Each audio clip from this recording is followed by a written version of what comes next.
dropping. Feel the hum in your hands. This is 4D. Heat on my palms, grip locked, heart racing. Shoes hit the pedal, whole room shaking. Jersey on my back, hat pulled low and blazing. Every turn I take, got the ghosts I'm chasing. 4D in my veins, feel that fire when I play, when I move, when I break, when I bang through the lane. 4D on my skin, when I lose, when I win, I'm alive in the light of the game I'm in. 4D, 4D, 4D, it's different.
It is NTT IndyCar race weekend, and you know what that means. When they race, we race first. And now it's time for some top split action in the 2026 IndyCar iRacing Series. Before we can get to the big race, we gotta go through the INDY GP. Hello again, everyone. I am Gary Gotzo. Welcome to round 6 of the 2026 season of the IndyCar iRacing Series, for our special Friday edition of the Top Split broadcast presented by 4D Racewear here on P1 Broadcasting as we start the month of May and the very first race of our big IndyCar Friday doubleheader at the Indianapolis Motor Speedway. Race 1's the INDY GP. Later tonight will be the 9 p.m. Eastern Top Split, the top qualifier split of the fixed Indy 500. As always, joining me in the booth is Ryan Skywalker. Welcome, Ryan. Good to have you here. And also joining us in the booth, she finished third in the Wednesday top split. And she's going to be our driver expert. It's Sophie Connell. Starting with you, Ryan. Opening comments. Good to have you here. Talk about Indy. Yeah, it's great to be back, and one of my favourite tracks as well with Indianapolis Motor Speedway. There's just something about this track. It just feels traditional, historic. It's hard to describe it, but it's one of those tracks that when it comes to IndyCar, the Indy 500, and just Indy in general, it's just a track that I never get bored of coming to. Sophie, your opening thoughts here, especially after finishing third in the top split on Wednesday night, and that was Kevin Burrell and Leon Fluginger finished ahead of you in that particular race. But what do you expect here today for the opening, for this first opening stint? Who do you think will pick your poison, at least when it comes to tires? Well, it's definitely going to be a race we're going to see most people on the primaries here, Gary. The new tire model really has emphasized the wear, and that has affected the alternate tire much more so than the primary. So while this race is almost assuredly a 3-stop in most scenarios, you're going to see most people not putting on those reds until the very end, more than likely, because they drop off like a cliff. And you're going to be seeing people maybe saving some fuel to try and minimize their time on those tires as the grid is getting lined up here at the Brickyard. There is your possible pit strategy. These are very rough numbers. We're just doing some basic calculation there.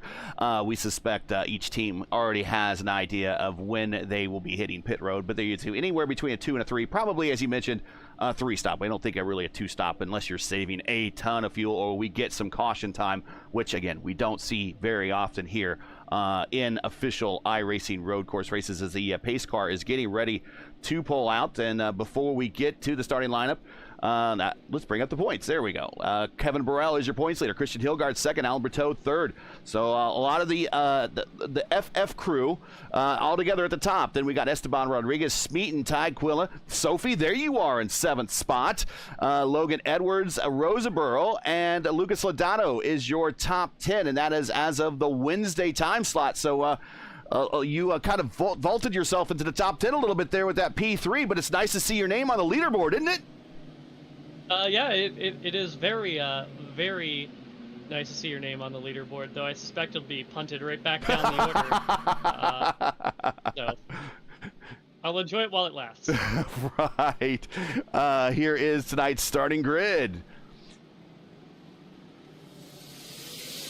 Christian Hilgard on the pole. Daniel Ferguson right next to him. JT Smeaton and Kevin Burrell on row 2.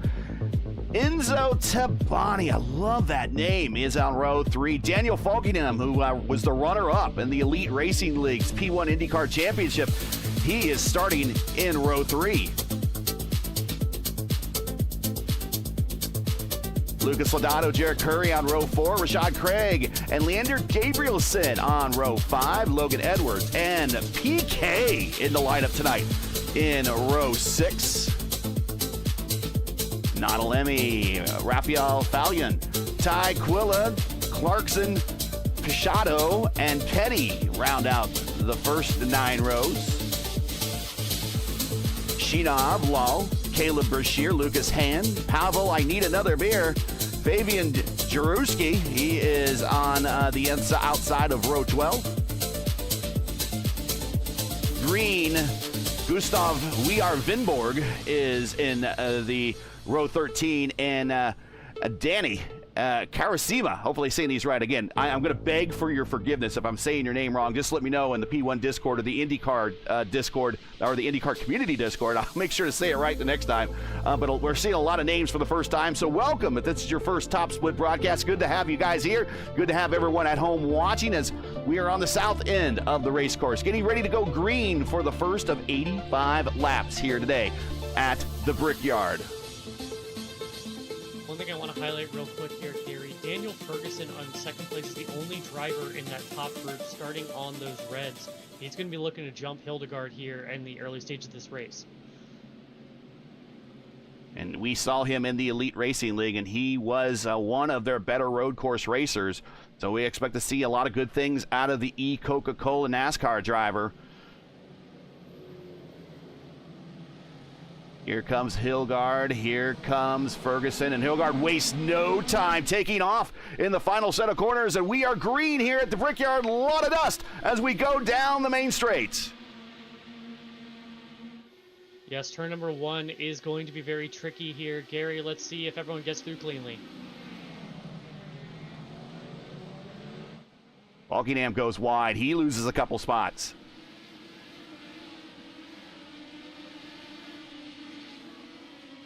Everyone clean through turn 1. Whoa, sending it to the inside there.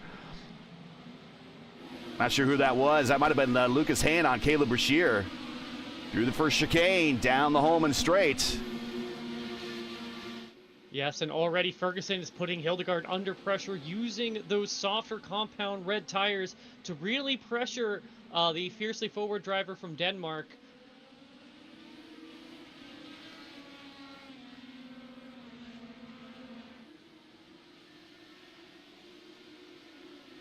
Coming into the unique portion of the GP course for the one of the 2 unique portions of the GP course here for the IndyCars, the old snake pit, turn 1 snake pit portion now, out onto the main straight, rejoining where the old F1 course used to run, and we got 1 lap in the books. And Ferguson's taking a look to the inside. He needs to get around Hildegard to make this strategy work, Gary, because those reds are going to start falling off almost immediately after these opening couple of laps, and then he's got to make them last at least 11 laps, possibly longer, if he doesn't want to be saving fuel the rest of the race.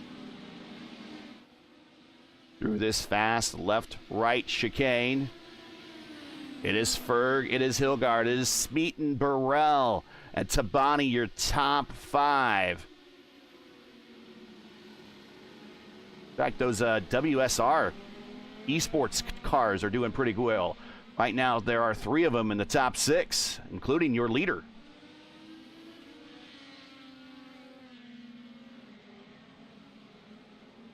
Here's a side-by-side battle with Clarkson and Brashear. Brashear gets the position.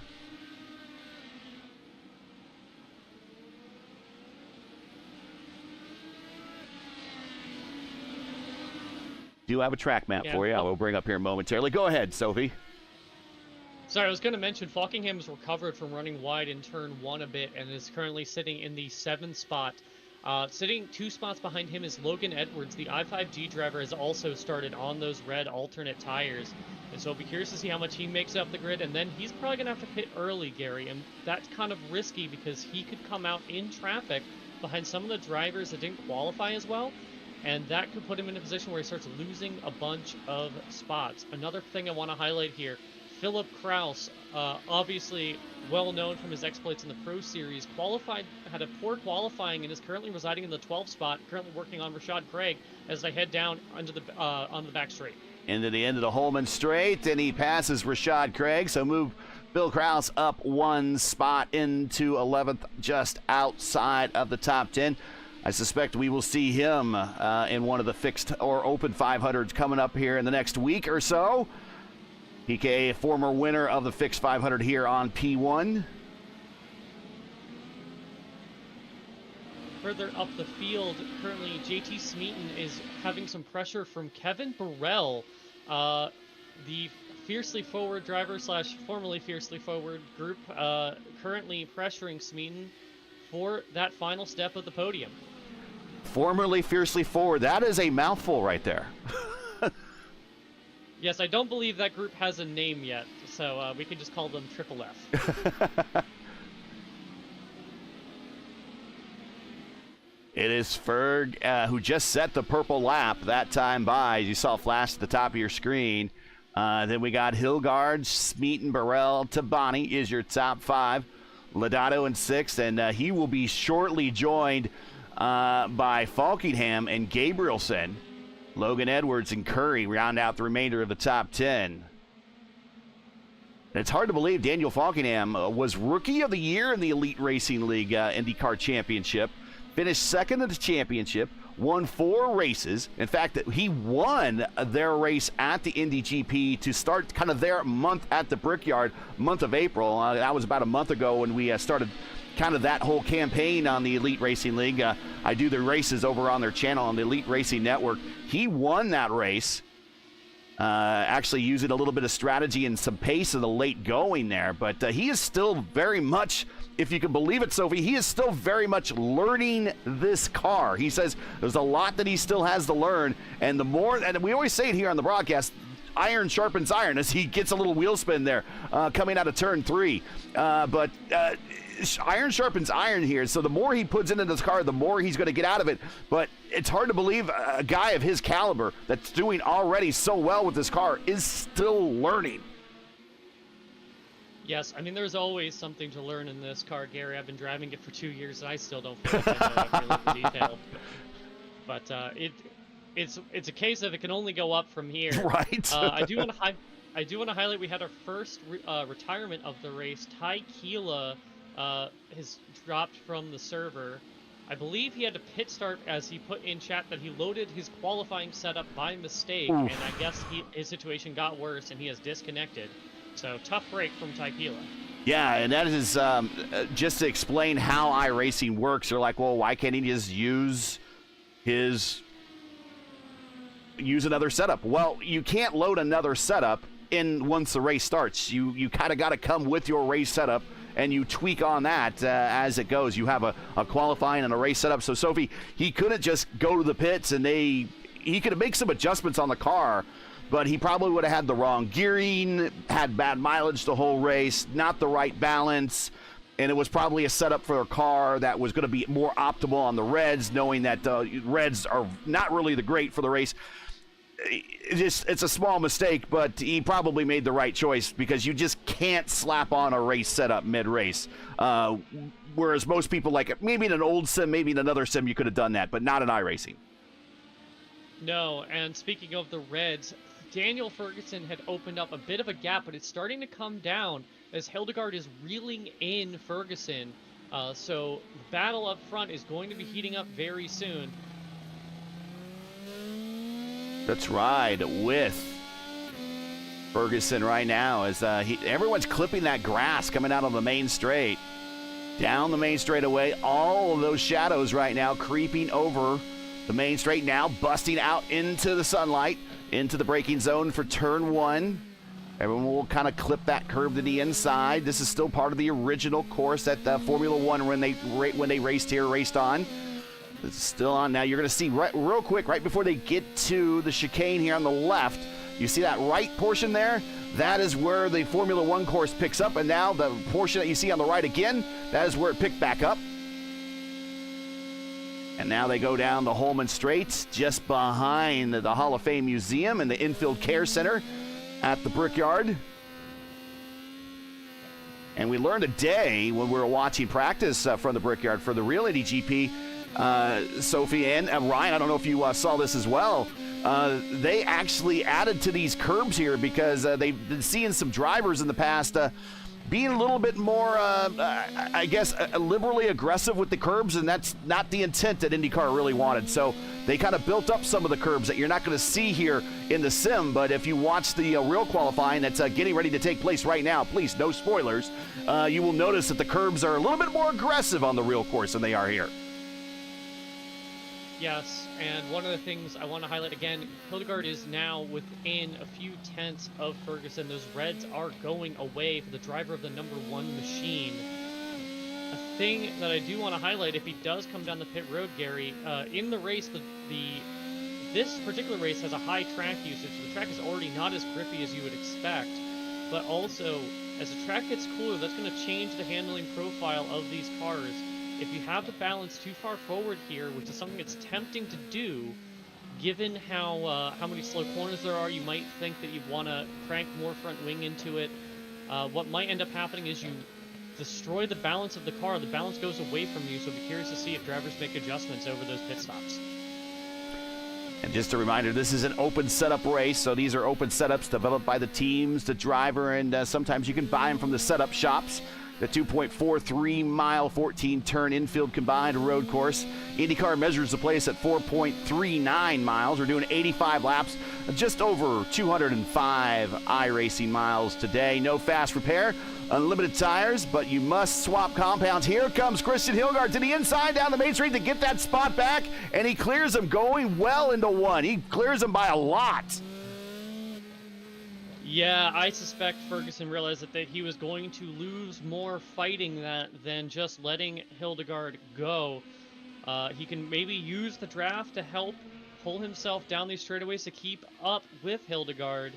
But I suspect that he's going to be struggling in a lot of these traction zones, Gary. This track has a lot of slow corners, like I mentioned earlier, like coming out of turn number one, like as we're going to go through here, through this right, left, and then a hard right again, onto the oval again, and that section really strains the tire. And then of course that last corner, I suspect as those tires get warm and a little past their prime, he might find himself getting loose coming out of that last corner.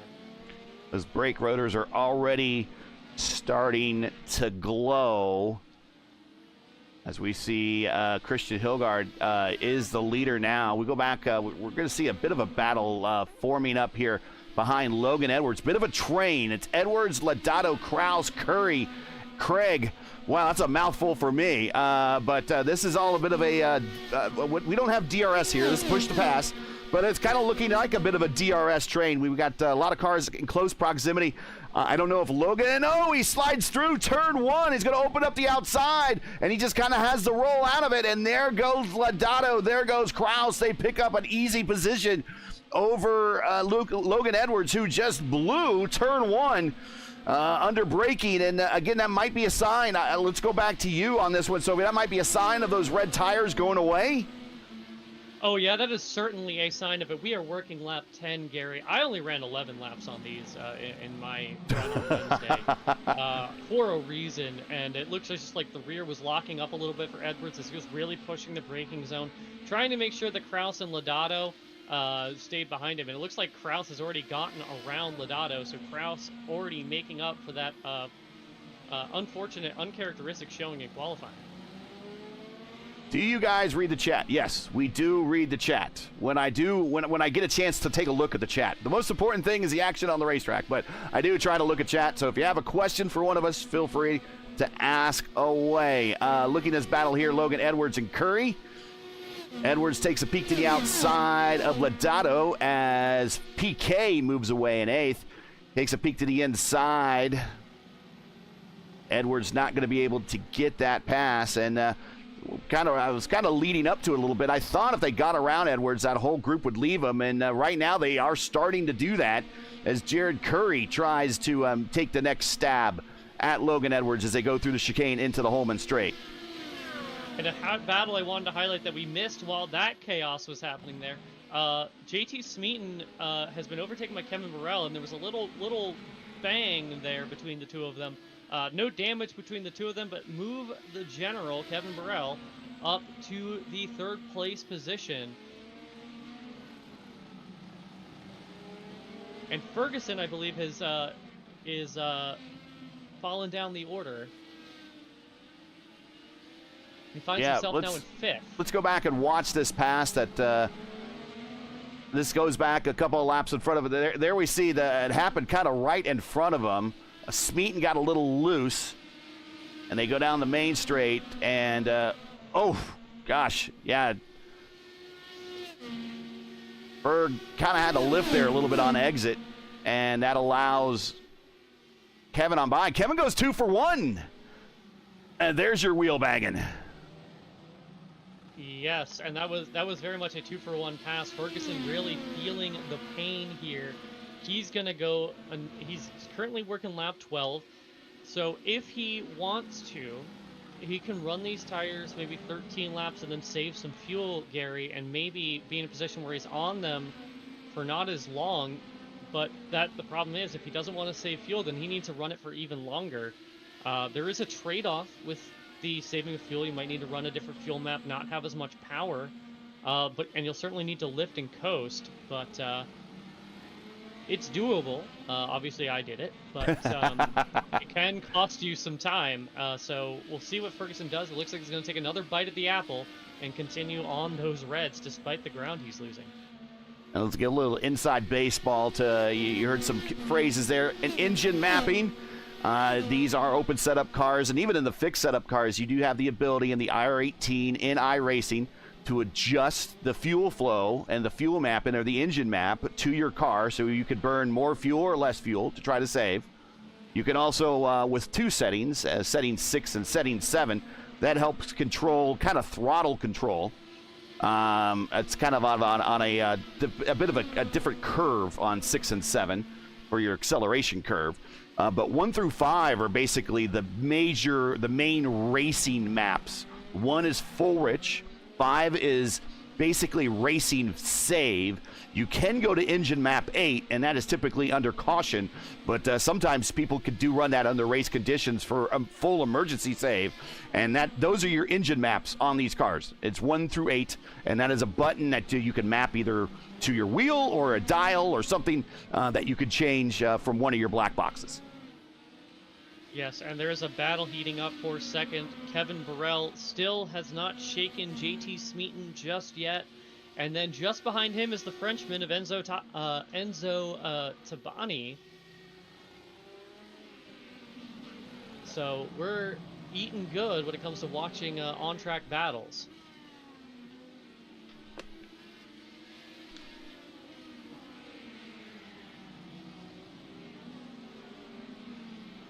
We'll get through the first round of pit stops, and we'll bring up my IndyCar lesson. All the stats you need to know about the Indy GP coming up this weekend and the NTT IndyCar Series. We continue to watch this battle between Kevin Burrell, two-time and defending IIS champion. He is the winner of the last 2 championships. He's kind of our version of Alex Palou.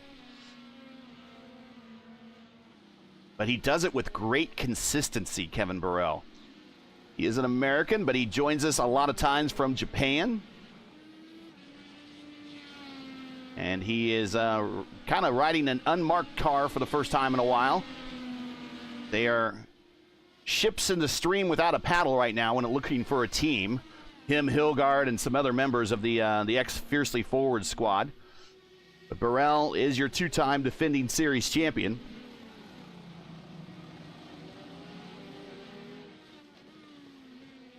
Smeaton and Tabani right behind him. In case you were wondering, today's strength of field was a 47.70. It's our, I think this is our lowest strength of field that we've had this season. But keep in mind, normally we have a Saturday 2 p.m. time slot because the real IndyCar GP race is going to be tomorrow about that time. It might run through that window, or our race might run through that window. Figure people that, maybe would rather race would rather watch it instead. So we decided to move it up for the broadcast split to be on Friday. So that's why we're having a special Friday split. So again, thanks for joining us, everybody. Make sure to smash that like button, subscribe to the channel if not done so already. Also, any donations, be glad to take those either through Super Chat or through our link in our description to our GoFundMe campaign. We do this for free on behalf of the iRacing, or the IndyCar iRacing community. And Sophie, Christian Hilgard is really pulling away, but go ahead, shout out Daniel Ferguson. Well, I wanted to highlight Daniel Ferguson is still going on those reds, but his last lap time was a 13.4, and as you were about to point out, Hildegard is streaking away from this. Yeah. His last lap time was a 12.4, so there's over a second of pace difference between the primes and the reds right now, and yet Ferguson continues to try to extend and do what he can. So perhaps we'll be seeing him in the pit lane shortly, but there is a monumental pace gap as Hildegard is currently almost 5 seconds ahead of Kevin Burrell, his quasi teammate, or still teammate, depending on how that situation is actually working out with the formerly Fiercely Forward crew. And there's a bit of a 3-car battle here, be it 3-car train, Burrell, Smeaton, Tabani. Buckingham just on the outside of that battle looking in. He will soon join them. Gabrielson making his first top split appearance here on the channel. Good to have him here. He is a 6th-ranked I-rated driver in this race. Currently is in 6th on the racetrack. Daniel Ferguson is right behind him with those tires that have fallen off a cliff. And if you have a look out, Sophie, he's going to have PK there. In fact, PK is there now. Yeah, PK is right there, and I suspect it will be short work here because Ferguson's going to struggle as they come off this corner here onto the home and straight. Can't pass through the chicane. So PK bides his time, gets in the draft, and sucks right up to the back of the attenuator, then pulls to the inside, coming into turn 7 at the end of the Holman straight. He clears him. Move PK now up 5 spots in the P7. Yes, and I saw PK in chat saying he might not have even had push to pass mapped, but he didn't use it that entire pass. We can check that here. PK has used push to pass, so he is using it somehow as we see Ferg coming to pit road. Yes, and that is to be expected. You don't really need to run these too long. A normal full burn fuel run will be 21, 22 laps. And so you'll need to pit several times for those primaries, but if you are able to maintain pace on the reds and maintain where you're at, you won't need to save on those primaries. So Ferg wearing the number 1, that means he has the highest I rating of all the drivers in this split. 27 cars in this split. We watch him come down the pit road, a painfully slow 40 miles per hour here. Remember, no fast repairs, no lucky dogs, no green, white checkers. We don't do any of that here. And the weather today, we expect to be just like you see here. Clear and no rain. And again, the push-to-pass situation, Hilgard has used only 2 seconds. Burrell at 188 seconds, Speeton 194, Tabani 184, Falkingham 191. Gabrielson has used that button a little bit more than everyone else in the top 10 at 163. Kraus at 183, Curry 188, Lodato 179, and Craig at 184.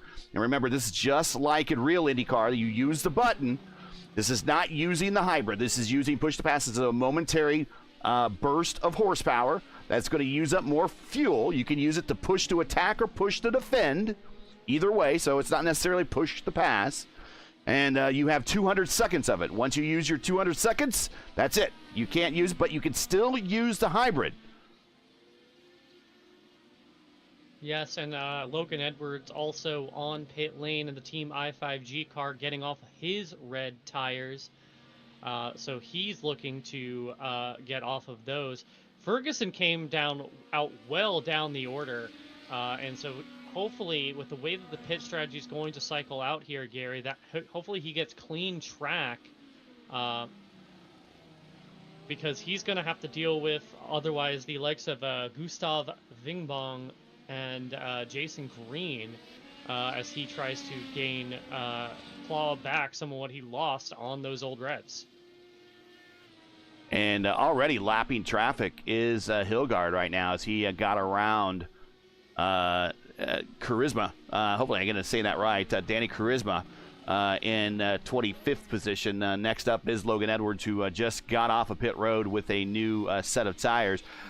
Real quick, we do have some updates to our overlay. I would like to point them out. Of course, if you're watching for the first time, this column right here will indicate the compound the driver is on. So if you see the H, that's the hard. If you see the S, that is the soft or the red tire. You will also notice in this column right here, when a driver improves a position, it will turn green. You will see that driver go up in the order, and normally the driver in the next row up will go down, and they will become red. So that is some animation. So you could always pay attention to your favorite driver. As you see them turn green, that means they picked up a position. If they turned red, they lost a position. And of course, if you see anything in this column right here turn green, that means they are on push the pass. We still don't have a way to show in the overlay if they're on the hybrid, and I'm not even sure if that's going to be something that's going to be available to show. Just keep in mind the hybrid is always available to these drivers provided they have a charge in the battery. Yes, and it's always a choice of where you're going to deploy it and how much. And I don't believe they give that information out, Gary, unfortunately. But I will say from experience, where you're going to deploy it, you might deploy a little bit after turn 2. That's what I was doing. And then mash it once you get onto the Holman Boulevard area. And then, of course, mash it again as you come out of the infield section and then up onto the oval. So there's 3 main deployment areas, Gary. And for those that aren't familiar with the hybrid, tell how they regen. There's a couple different ways to regen your hybrid. Yes. So, sorry, I was just watching a close moment between Daniel Falkingham and the number 27 machine, who is still circulating on very old Reds. Smeaton is missing a front wing. Yes, Smeaton indeed is missing a front wing, and I believe the 27 car. So I believe that's going to be Smeaton was trying to set up a move on Burrell, and then of course the 27 looks like they just kind of braked. Maybe they were losing control a little bit, and unfortunately just bad timing from Smeaton. And Burrell trying to pass some slower traffic there, and Smeaton in the neighborhood, and just running out of room right there. You see him clip the slower traffic, and that is kind of one of the dangers. We're kind of in the window to come to pit road. Should he just come to pit road and get that taken care of now? I mean, I'm of two minds here, right? Naturally, you're probably very angry, maybe not necessarily making the best decisions, but But, you know, you're on lap 20, working lap 22 as we see Smeaton getting overtaken by Falkingham right now. You could probably pit now. You won't be hurt too bad because, you know, that's still in the regular pit window. But if you were looking to try and minimize your time on the reds, because we saw how much time the likes of Ferguson was losing, you might try to stick it out one more lap and then hope to claw back. The Smeaton's pace was very, very good.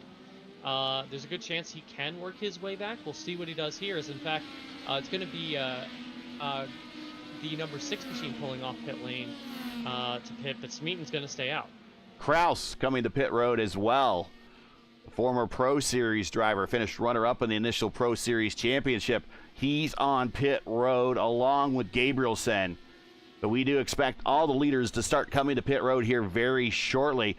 But Christian Hilgard now out to a 7.4 second lead over Kevin Burrell, the general.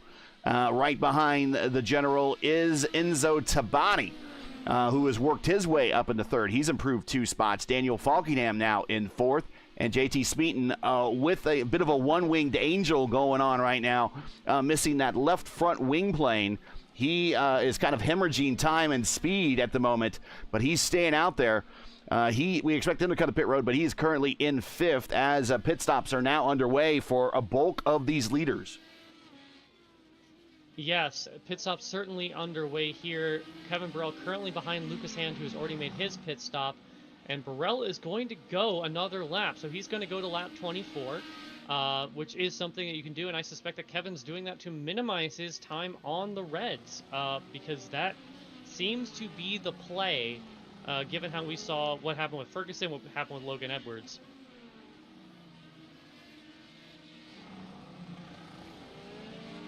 Burrell behind Lucas Hand now. Remember, Lucas had that really good race on our top split broadcast at Barber. We like the Mr. Excitement of Lucas Hand there, but he's down in the order a little bit. Yes, and Smeaton and Ferguson are sorry, not Ferguson, Falkingham. They are currently on pit lane, getting their service done here on lap 23. We see this is Falkingham down off the jacks and away. Gets to that green cone where he can get off the button. You hear him And under Christian acceleration. Hildegard Christian Hilgard, our leader, coming in right now. And we will watch him as he works his way down a pit road. What do we suspect that he'll go to? You think he's going to stay on the primes for now and then go possibly to the reds for the last stint? Is that what you're thinking? That would be my play, Gary. Hildegard is a certainly more capable driver than me. Maybe he can make them last in the warmer track temps than I could, because right now the track temp at the start of the race started around 35 Celsius. It's dimmed down by about 2 degrees. As the sun starts setting, this race currently in the late afternoon, it's going to get even cooler. So my play would be to do that later when they'll be less strained. But I could certainly see the potential advantage in doing that, especially since we already know that Hildegard is saving fuel, but it looks like he's going to stay on those primary Firestone tires. Down and away and moving off. And so is Kevin Burrell and Enzo Tabani, and Tabani beats Kevin off of pit road. That number 19 machine punching well above his weight. And gets by, and yeah, that's the number 19. He is the 19th highest I-rated driver here in the lineup at 27, and he just passed the 2-time defending series champion of the IIS, and who is currently the third highest ranked driver in this split. So that is a big drop, and he pulls away a little bit down the Holman Straight, and now he's kind of asking his teammate, I would be asking my teammate if that was me out in front of Kevin, knowing how fast and strong Kevin is. Daniel Ferguson is Tabani's teammate. I'd be telling him, attack, attack, attack, slow him down as much as possible. Allow me to pull away. Yeah, I mean, that's certainly what I would be thinking there, is Ferguson is applying pressure on Kevin, and Kevin, of course, is on cold tires. And the thing is, one of the things I noticed in my testing and when I was building my setup, Gary, is that if you really push the tire hard early on, it tends to you tend to pay for that a little bit. If you push it too hard, you slide it too much, you start really heating the surface temp, and that really affects what grip is available to you. So I'll be curious to see if Kevin starts working his way back to Tabani as the stint goes on. Yeah, I was going to ask a question about that. With being on new tyres on the outlap in the first few laps, is it better to just not take it easy, but just allow them to get up to temperature slowly instead of pushing straight away, like you say? Is there a downside and a downside or a positive side to taking it easy in the first few laps after a pit stop? So what I will say from my experience was when I do a lot of sims before I get into the actual race itself, and what I found is, Ryan, is if I pushed very hard and started setting like anywhere up to an 11.9 on primaries, very quickly my lap times would drop precipitously and the fall off and degradation would be worse. So if you can afford to not push and to run kind of your normal pace, run still respectable, still very quick pace, but not really push the tire, not ask too much of it, you'll be rewarded with minimizing your degradation. And currently Ferguson is under fire from Falkingham. Oh. And wow, that was a close up there. Yeah, Ferguson looking to cross over on Falkingham. But, and Logan Edwards, another Logan Edwards, and let's see, Nadi Emmel, a pass for position going into turn one. It's kind of trying to keep our eyes spread between two different groups here with some fast drivers that have been making up position. But Nadi Emmel now up to 9th around Logan Edwards, and then we just saw that battle between Falkingham and Ferguson. Battle of the Dans.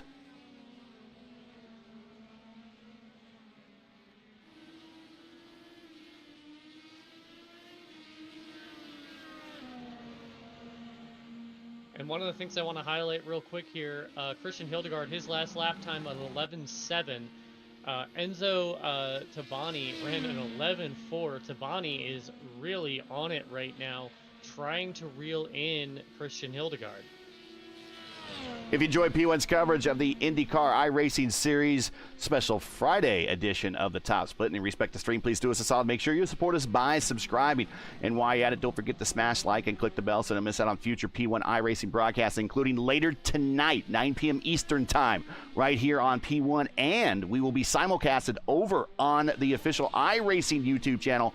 Will be split one, or actually time slot one, of the top qualifier split of the fixed Indy 500. That'll be right here on P1. Some of these same drivers will be in the field of 33, currently on the provisional poll, and they are still taking fast times at this point. Is Robert Malechka with a 4-lap average of a 232.8. Right next to him is Chad Simpson with a 232.7. Jacob Oster is in third. Chris Vandenessa is in fourth. Jaden Munoz provisionally third. Jason Brophy sixth.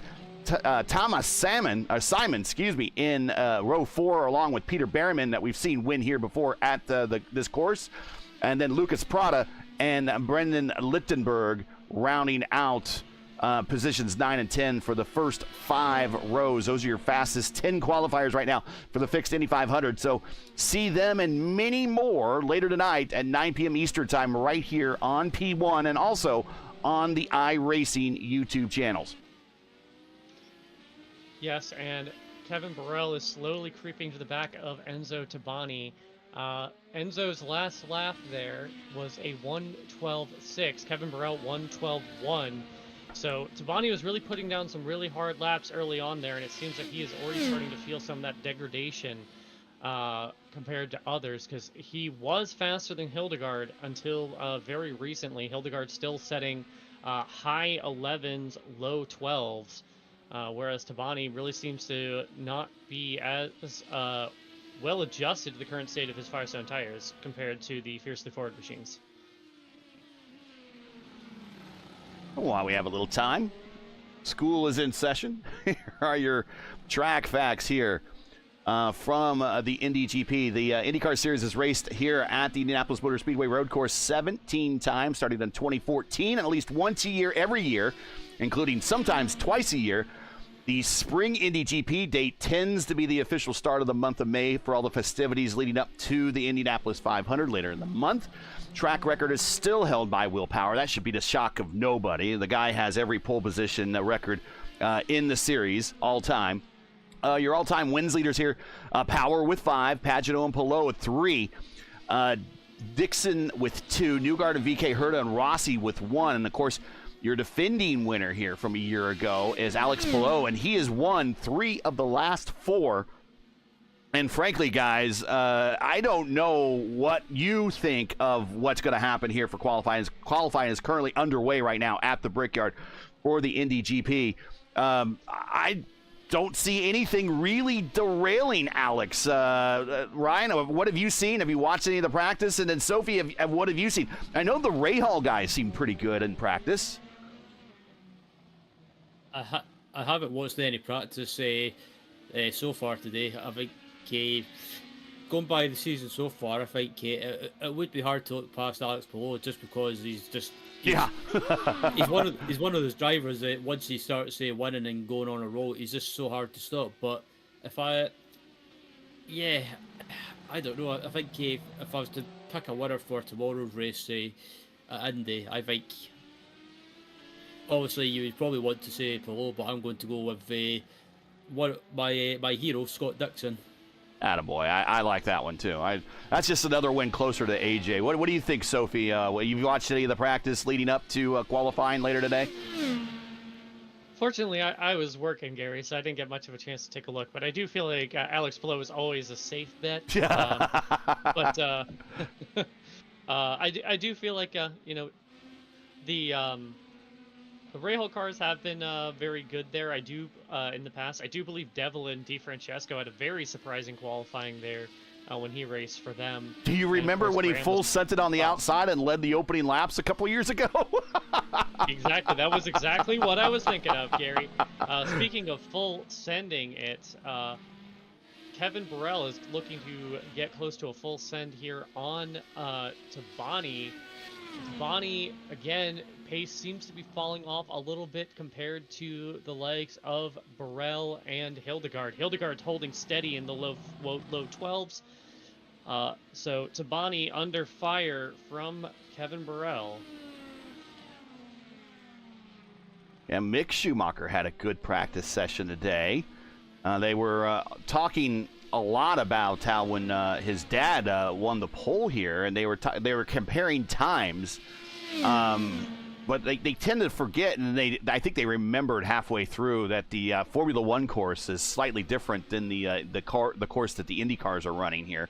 The Indy cars have never ran the Formula One course. They have here in the IIS. In fact, going back to the first time, the first 5 times we raced here. This is the 10th time in IIS history that we have raced here at the Indy GP on the Indy GP course.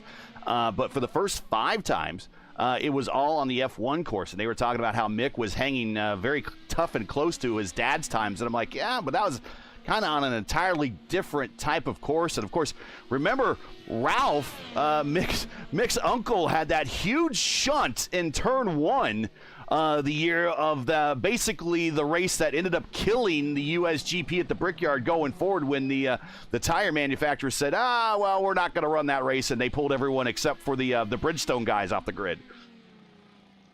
Yeah, I want to highlight there was a moment there at the end of the edge of the top 10, Lucas Lodato coming under fire from Logan Edwards. Edwards started on the alt tires. He doesn't have to go to those, whereas Lodato does. And then just behind Logan Edwards is Rashad Craig, former Indy Open Series champion. Yep, he's used to working on his own setups and developing them, making them good. So we know that he's typically good in these style of races. Currently is in 12th. He's down 3 spots, but he hopes to gain some more. Logan Edwards and Lodato side by side in the 7th. And Edwards gets the drop on Lodato and picks up the position to move Logan Edwards up 1 position from where he started. And he's starting to improve upon where he was, let's say, where he ended the first stint. He is now definitely improving upon that now by picking up some positions, because he was one of those drivers, Sophie, that started off that opted for the red tires on that first stint. And in hindsight, that might have not been the best choice, but at least his red stint now is out of the way. Yeah, I mean, having that red stint out of the way is going to be huge because, one, the way the pit cycle is going to work out, they're going to have to pit likely after it is your final stop, and then they're going to be coming out. They might be very quick in the initial stage, but then they're gonna be struggling just as they were, maybe a little differently due to the changing track conditions. But everyone's got to struggle, Gary. Watching this battle here between Amon Law from the Altina Autosports squad and one of the drivers from the Velocity Online Racing IndyCar Championship. Right behind him is one half of the Bash Brothers that you hear on our Thursday and Friday nights here on the channel with the AMA. This is Caleb Brashear. He is currently up 2 spots in 19th. And Denzel Clarkson making his top split debut in the Uber Eats Dallara. He currently sits 20th in a 3-car battle here for 18th, 19th, and 20th. Back up to another battle a little further on. Lodato, yep, he is caught again, Edwards. Not letting Edwards go and creeping into that battle. You mentioned Rashad Craig. That's just helping. The more they battle ahead of Rashad, the more it allows Rashad to get into the fight.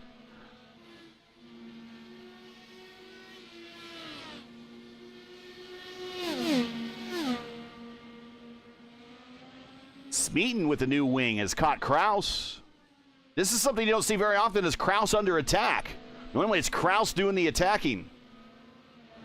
Yeah, perhaps Kraus is, focusing more on the 500. Maybe the Power Slide team just really haven't dialed in the car yet with the new tire model. It's been very tricky to do so, and the tire model is now very finicky, yes, Gary. It's compared to previous tire models, so there's probably a lot of hard work going into that with Malechka, Adam Blocker, Brophy, Van de Sant, and the others putting the work in. But looks like Kraus is just struggling here a little bit. But also we know that JT Smeaton is not a slouch. Daniel Fockingham, no slouch. Neither is the likes of Kevin Burrell, Daniel Ferguson, and others. There is some stout competition here. It says something that Kraus is the 4th highest iRating driver in this field. As Smeaton now goes to look on the inside into turn number 1, he is there. And, takes a little bit of the curve, but he manages to get the move done. He did, and I think Phil wanted to take an more aggressive turn into the corner and just realized Smeaton was there, and a little bit of a twitch under braking. But now Kraus back to 8th. And to kind of echo what one of Kraus's teammates, Robert Malechka, really is the community's undisputed king of the Brickyard on the oval. He's won every race there is to win on the Brickyard Oval, whether it be league, private, official, you name it. He has pretty much won it here on iRacing.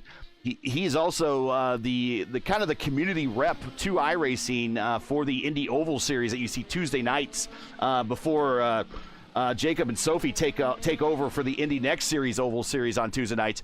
But he has been vocally very unhappy about this tire model and how this car behaves on ovals. He has been very vocal about not liking the particular setup coming into the fixed Indy 500. I'm wondering, again, it's too late. They're not going to change anything. Everyone's got to have to, iRacing has made the setup bed and everyone's got to sleep in it. But he's been very vocal about how these cars are now finicky to drive with this tire model and the current setups they've been getting on the fixed side of things. So I'm wondering if Phil kind of feels the same way as well, seeing kind of that we don't really see him in the lineup right now for the fixed side of things. And he's kind of right now falling back a little bit of JT Smeaton in this particular race. Yeah, and I want to kind of focus our attention back to the battle for second. Kevin Burrell had caught back up to Enzo. the 19 machine. Yes, Enzo Tabani caught back up there and then broke away a little bit as they went through that lap traffic. But Kevin Burrell has been lapping just a little bit quicker than Tabani as the stint goes on. But to your point, I mean, I've also been a pretty staunch critic of how the tire feels on the road, in particular in slow speed corners. It's very tricky, I would describe it as almost numb, Gary. Kind of floaty, as I've heard some people talk about, just Yeah, you just don't feel the contact there that you're used to feeling. Enzo Tabani, Kevin Burrell. This is a battle for second and third. And Tabani doing a very good job here, being the 19th ranked driver, holding off two-time defending series champion. Yeah, to quote a former teammate of mine, iRating is just a number. You can be plenty fast, particularly at a track like this that is very technical. This is a track that can suit some people's driving styles and not suit others, and so it seems to be a track that Enzo has figured out pretty well. Lodato around Logan Edwards down the Holman Straight, and now Lodato to the attenuator of Nadi Emmel for ninth. Yes, and Nadi Emmel is someone who's previously qualified very well here last year during IIS, and he is under fire from that one of the other WSR eSports machines in the field. This one with the red he mark. overcooks the Nadi corner. locks up. Yes, Nadi locks up. He is on old reds, and that is a song and dance. Oh, Rashad Craig almost in the back of Logan Edwards. He had to lock it up. Yes, it's so difficult to carry speed through there if you have older tires, and that looks to be the case there, as Logan Edwards had to kind of check up to avoid Nadi, and then that caused the sack up there for Rashad.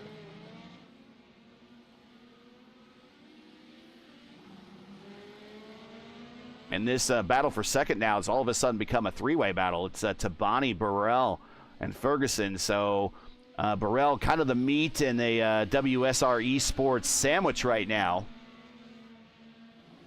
And another unfortunate retirement from the race. Jarrett Corey has unfortunately retired from the race. Not a good day for the road guys. No, not at all. It looks to me just like he just parked it. Don't see any particular damage or any reason. He just parked it. Maybe he was just not having a good fun time, and you know what? You got to protect your peace. Right, for sure. The real world still revolves while we race in the sim world. You know, I've seen people retire for races for things like little things like they were expecting a FedEx delivery they had to sign for and stuff like that. So anything can happen. But unfortunately, Jared has retired. But not a great day for the Rogue Racing guys. They're retiring in 27th and 25th in the order right now, as we still have 24 cars still running, and we have 19 still on the lead lap. Yes, and there is a train forming behind Enzo right now. Kevin Burrell and Enzo's teammate Daniel Ferguson. Ferguson closer to Burrell than Enzo is.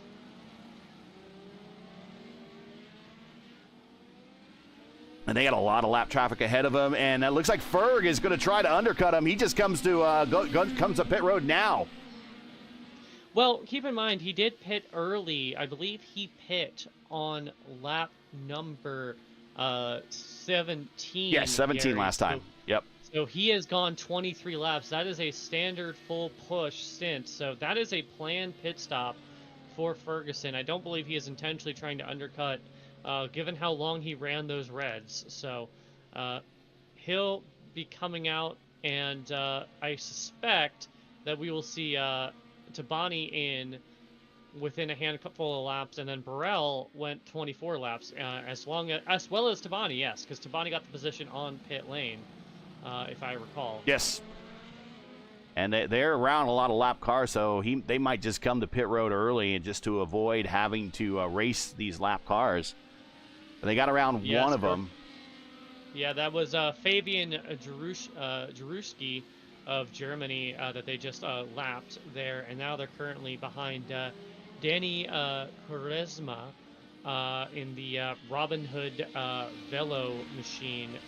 They were previously involved in an incident with JT Smeaton earlier in the race, so you always got to be careful when you're lapping here, especially if you're not familiar with any of these drivers. It looks like Tabani is just going to go around here, and then Kevin Burrell is going to slot in behind. And it's a lot easier said than done to try to find a place to stick your car. I call it, it's finding a place to hide. You know, you just want to get out of the way of the leaders to allow them on by. But, I mean, this portion of the racetrack right here is not one of them. Now, on the straight, the home and straight, that's one of the places you can hide. But through the first opening corners, up through the chicane, it's virtually impossible to hide through there. Yes, and I'm sure that was a very stressful moment for Burrell getting by him, noting how easily Tabani was let go versus him. I can't wag the finger there. It's not like I may or may not have dumped Lodato accidentally last time out. So, you know, I can't wag the finger too hard. But you know, it's certainly a frustrating thing. Even some days you're the bug, some days you're the windshield, Gary. Last two times we covered this split for the IIS. Back in 2024, Christian Hilgard won that race over John Betafuhr. PK finished third in that particular race. And then last year, Peter Berryman beat Christian Hilgard, and Kevin Burrell finished third. So the guys running in first and third here in this race have scored podiums or wins over the last 2 years here in the top split on the Friday 4 p.m. time slot. So these are guys that are used to running this car at this time on this racetrack in this configuration, and right now they're making the most of it. Hilgard, your leader, by 11 seconds over Tabani, then Burrell, then Falkingham, then Gabrielson, Smeat, and Kraus, Lodato, Craig, and Fillion. Your top 10 is we're now into the second window of pit stops getting ready to occur. Yeah, we've already seen that underway for those who started on the Reds. Logan Edwards, Daniel Ferguson, they have come into pit lane. We're going to see where everyone else lines up. Kevin Burrell and Enzo Tabani, along with Hildegard, all went 24 laps in that opening stint. You can get 25 if you save a little more, Gary, but the way you're saving fuel here, you're going to hear people who are really saving lift very, very early and then get on the brakes as they head into turn number one. Our big month of May will wrap up here in a couple weeks. And Ryan, you're a former winner here at the Brickyard in the Majors Series back when they ran the IR01s instead of the IR18s during the dark times. Yeah, I don't know if it would be appropriate or not to go into the reasons why the Major Series ran that car, but I still remember winning that race like it was yesterday. It's just. Yeah, just talking about it now, I get goosebumps talking about it, because it's just.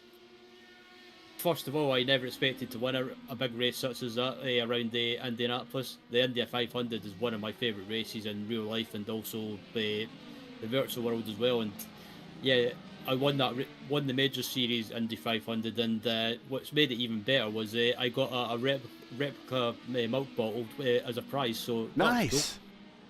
So it wasn't full of milk, but I did fill it with milk and done the. You have to do that. You have to drink the milk. You don't have to pour. Now the number of people that pour the milk over their head, you don't have to do that, because that gets smelly and sticky after a while. But you gotta drink the milk. That is for sure. That is for sure. I did have a choice of either doing an Emerson and drinking the OJ or drinking the milk. And I thought, don't do that. But yeah, I drank the milk and it tasted good. Go ahead, Sophie. What I was going to say is Daniel Ferguson had a scary moment while lapping a slower car. And remember, he's kind of off strategy because of that, and that cost him some time. So I'll be curious to see where he comes out when Kevin Burrell and his teammate Enzo Tabani pit, as that could put him further adrift of them. It's always scary, Gary, going off cycle, because things like that can happen. Yeah, I was trying to see where he ran into that traffic. Must have been prior to hitting the main straight here. Yes, it was entering turn 12. Okay, we'll go back a little. There it is. And Andrew Peddle. So let's pick it up full speed. There. Pick it up full speed here. Yeah, and that was actually a pass for position. Actually, that wasn't a lap traffic there. No disrespect to the Briton, or meant.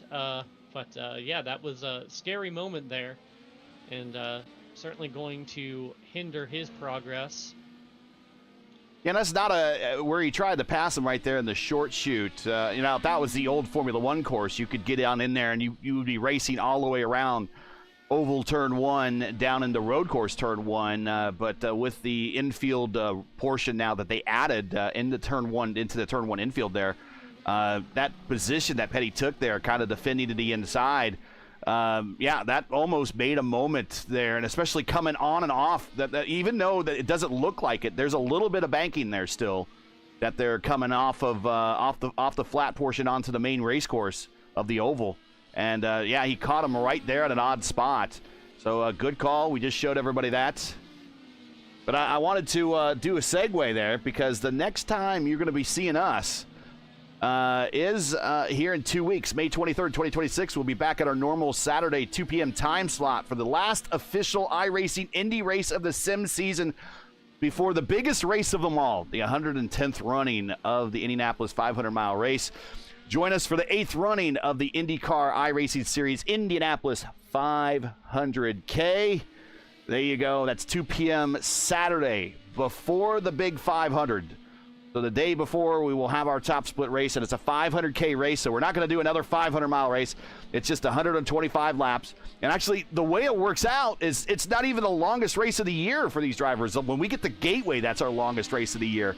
But this will be our second longest race, 125 laps, 500K, around the oval for the last official big race on the oval for the Indy cars here on Sim Racing. And when I say official, I'm talking about the official iRacing races. Of course, there's a number of leagues, and the next big race really on the oval after the month of May, outside of the Elite Racing League's October Indy 500, will be the PRI Hoosier 500 in December, and be staying tuned for that. There'll be details on when registration and everything will be opening up for that race. But if we remember, a season ago, back in December, over 100 people signed up for that race, as we see Gabrielson getting around Phil Kraus going into turn 7. Yeah, Kraus and Falkingham are on pit lane there, Gary. We'll say about that 500K Indy race, that is the only 500 anything at Indy I have ever won. I believe I won second slit. Yay! Because I don't make podcasts on ovals typically, but I still drank milk afterwards. You should. I have now, in my old sim racing days, back before it was iRacing, but it was IndyCar Racing 1 and 2. They were what we had offline leagues, and I have a couple wins at Indies in those, and that's a whole other story. And also, I have one of my. I don't drive a lot of official races anymore, as Kevin Burrell Tabani comes to pit road. Burrell stays out. Actually, Hilgard on pit road as well. So Burrell's going to pick up the lead here. And he should lead at least a lap unless he comes to pit road next time by.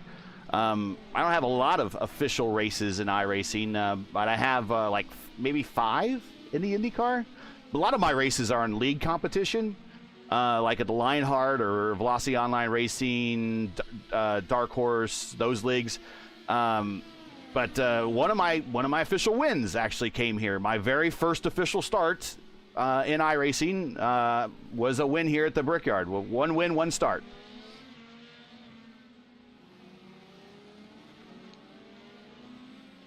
So we are already seeing the pit cycle play out. Hildegard is down and away. Lucas Lodato currently on pit lane as well, and Enzo Tabani has just rejoined in the number 19 machine.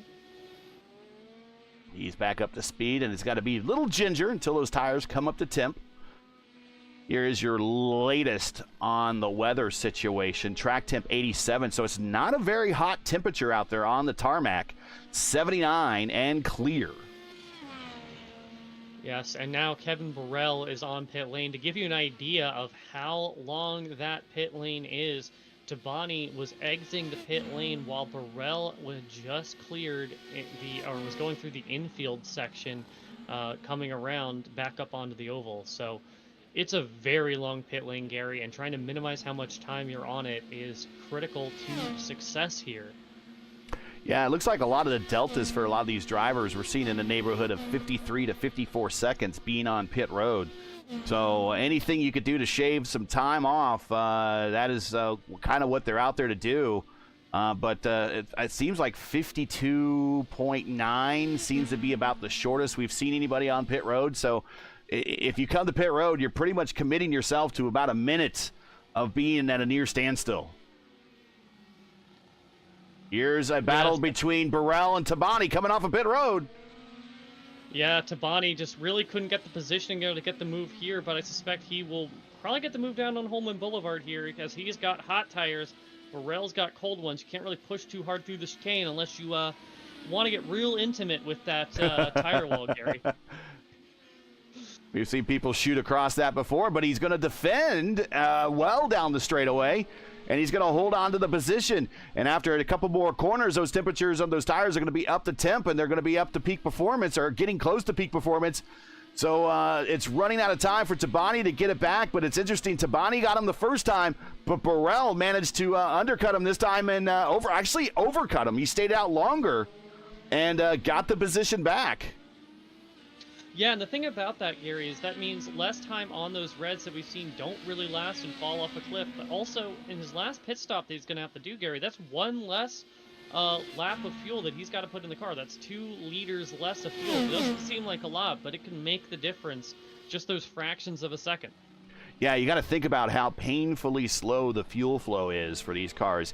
They're not pressurized systems like they used to be in Formula One when they did fuel stops in Formula One. These are gravity-fed systems here in IndyCar that require also a vent to be open. So, you know, air and physics can kind of take over and pull the fuel into the cell. And fuel stops, if you could save any time on that fuel flow, you're just saving your time overall on pit road because the fuel flow is painfully slow in these cars on pit road. Yeah, a battle I just want to highlight. Phil Krause has moved back around the 6th machine of Gabrielson. So move Krause back up into 8th. We saw Krause got passed during the pit cycle when he was on cold tires by Gabrielson. And then just up the road is JT Smeaton recovering after having that contact with a lapped car and missing part of his wing in 6th. Yeah, so basically that equates to about a 5-second penalty on pit road. That it simulates when his crew would be snapping on a new front wing. And if you've watched real IndyCar racing, about 5 seconds is pretty generous.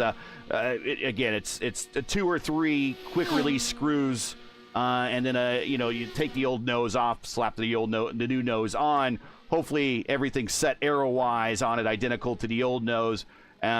Apply the fast screws, and then away you go. And that's kind of what it is on pit road for IndyCar. So that's effectively what happened to him. So he sat there for an extra 5 seconds to simulate that, getting that new nose. And they snapped that on and drive him away, or he drove away, and he is now currently running 6th on the racetrack. But Christian Hillgard continues to lead and dominate, once picking up the lead around Daniel Ferguson after Ferg's tires went off. Hillgard now is the leader by 11 seconds over Ferg, who is now currently 11 laps into his current stint. Expect to see him coming to pit road here momentarily for his final stop here in about 10 laps or so.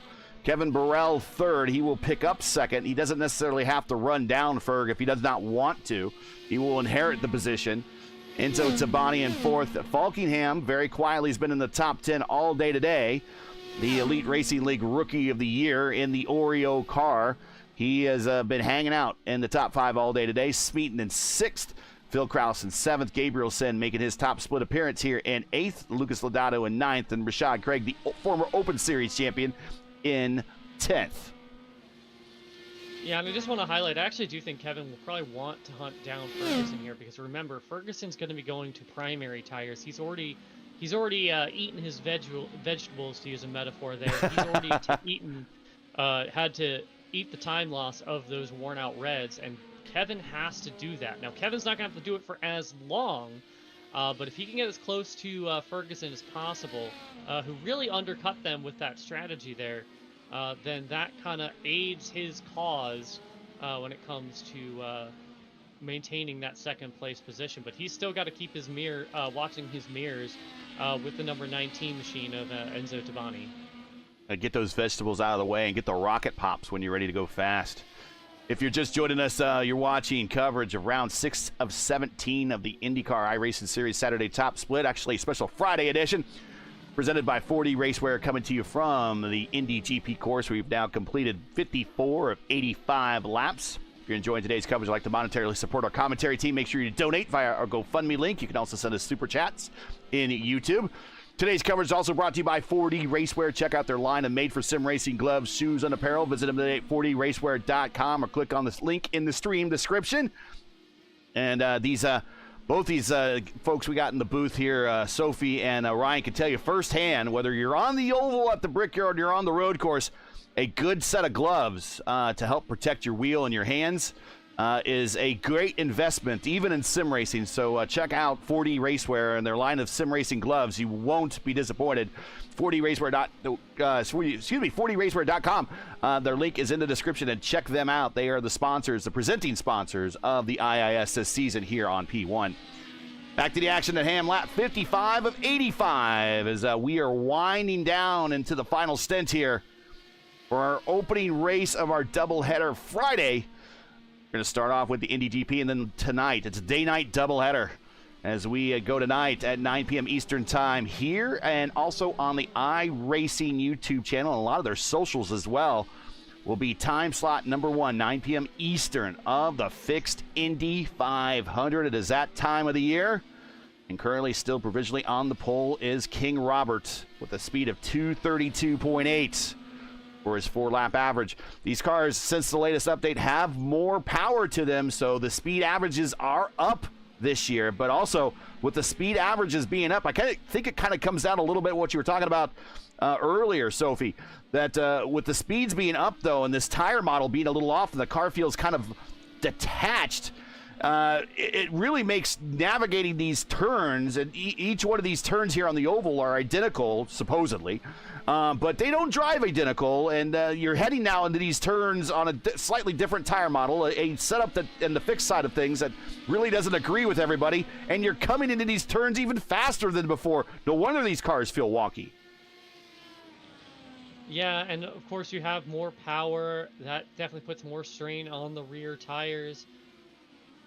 So definitely going to affect how the car feels. I want to point out, best battle on track is still between Kevin Burrell and Enzo Tabani. They have been glued to each other this whole race, and that is music to the ears of Daniel Ferguson. Ferguson is currently pulling out a 2.1 second gap, and that is allowing Ferguson to basically get away from Kevin Burrell. He's going to make his final pit stop in around 10 laps or so, and he's going to bolt on primary tires, and he's going to breathe easy, whereas Kevin Burrell has got to really work for it. Sorry, we got another battle on the racetrack. Rafi Fillion is a one-wing Ajo right now, and he has been passed by Shinov and now Lucas Hand as it was some tight quarters going down the main straightaway there, but Fillion is hemorrhaging a little speed again, missing his left front wing plane, much like we saw earlier in the race for JT Smeaton. But back to the battle that you're speaking of, Burrell and Tabani. Yeah, it's kind of separated a little bit, and Falkingham is in 5th. But Ferg currently is in 2nd, and we expect to see, like you mentioned, Ferg come the pit road here. He's currently 16 laps in his current stint. He went 23 on his last stint. So that would put him about another 7 laps or so before we see him come the pit road. So he's getting very close to that window. Yes, he is. And I do want to highlight, Fillion lost his wing much in the same exact way as JT Smeaton. Came up on the lap number 20, the number 27 machine in that exact same turn number 2 corner and just mistimed it, and kind of collected the back of that Robin Hood Velo machine, number 27 machine. So tough break for the Canadian driver, and now he's going to bleed some time. Yeah, he definitely wants to wait till that window gets open. Otherwise, it's another stop there towards the end, and he just wants to. Here's a battle between Petty and actually, that's not a battle for position. That's Vinborg He is down a lap, but that's just for track position between Petty and Vinborg. Yes, it's once again it's Hildegard out front, and he is currently working through a lot of lap traffic. He's got a bit of a gap here, Gary, but it's gonna be very tense moments when some of the cars that you're lapping, have had previous incidents with other cars, Gary. That's definitely gonna be something that sticks in the back of your mind. Yeah, it's a kind of a tough deal to kind of trust thy neighbor a little bit when you know that there's been other contact on the racetrack and it's now your turn to pass that person and you don't. Some of these drivers like Hilgard, Ferg, Burrell, Balkingham, Smeaton, Kraus, Lodato, Craig, Edwards, Emmel. I mean, those are just names off the top of my head that we've seen in other top split broadcasts that they have actual real-time race experience on the sim racing around, but some of these names are new to some of these drivers and racing around them this might be the first time they're actually racing some of these other drivers for the very first time on the sim. And even though this is a top split race, I'll allow both of you guys to speak on this, Ryan and you, Sophie. I mean, you guys have been in the lineups and you really, especially in these open wheel cars, you really kind of put a lot of faith in your neighbor to give you racing room, but you want to race, you want to get raced hard, and you want to race hard, but you realize that person next to you, you got to give each other a little bit of space, otherwise you're just going to end each other's days early, right, Ryan? Yeah, excuse me. Yeah, absolutely. Especially when you've got to take into consideration other things as well, such as maybe the driver that you're racing might have a high ping because he might be on the other side of the world, say Australia or New Zealand or whatever. So you've got to have that in your mind as well when you're racing against someone. So, and also, I don't like using the word, but netcode as well. Sometimes if someone crashes into you or takes you out, it's not intentional. And when you look at a replay and they find out it was netcode, and you've had even though like a big amount of space, it's one of those things that you've just got to be wary of. Yeah, and to kind of echo what Ryan says, you got to be mindful of the net code, but also one of the things, even in a split stacked field like this, Gary, there's a substantial pace difference between some of these drivers, and that's whether it be setup or maybe just not being as comfortable on the track. It's something that like you got to keep in mind, because with how long the pit lane is, you might be in a situation where you're, say, running long, and one of the faster guys is pitting short, and then they come out right behind you, and so it might be tempting to fight that and to hold on to a position, because you are fighting for position, but really you're holding them up and you're also holding yourself up, because when you drive defensive, you can't arc the corner the way you normally would. So it's a lot to keep track of, and sometimes even the best can make mistakes. I've made some doozies. I don't know about you two, but I've made some real doozies before. So it's just, again, iron sharpens iron. The more you put into the car, the more you get out of it. And we just encourage people, even if you have a bad moment, stick with it. Don't give up on these cars. This is probably the best car. Not probably. This is the best car on the sim, in my opinion. So, but then again, I'm completely 1,000% biased on IndyCar. So that shouldn't surprise anybody. I do believe you have called some of my doozies, Gary. But I don't remember them, so that's fine. That's good. That's good. If I remembered them. Like Craig Forsyth going into orbit during was it during one of the fixed Indy 500s that we just, or the Elite Indy 500? Yeah. Yeah, that is a moment for the iRacing not top 10. Yeah, he would have cleared I believe, the pylon. He went that high in the air. But believe me, I have made some doozies. Some really, there were some that was like, you know what? I think I want to quit. I was so bad.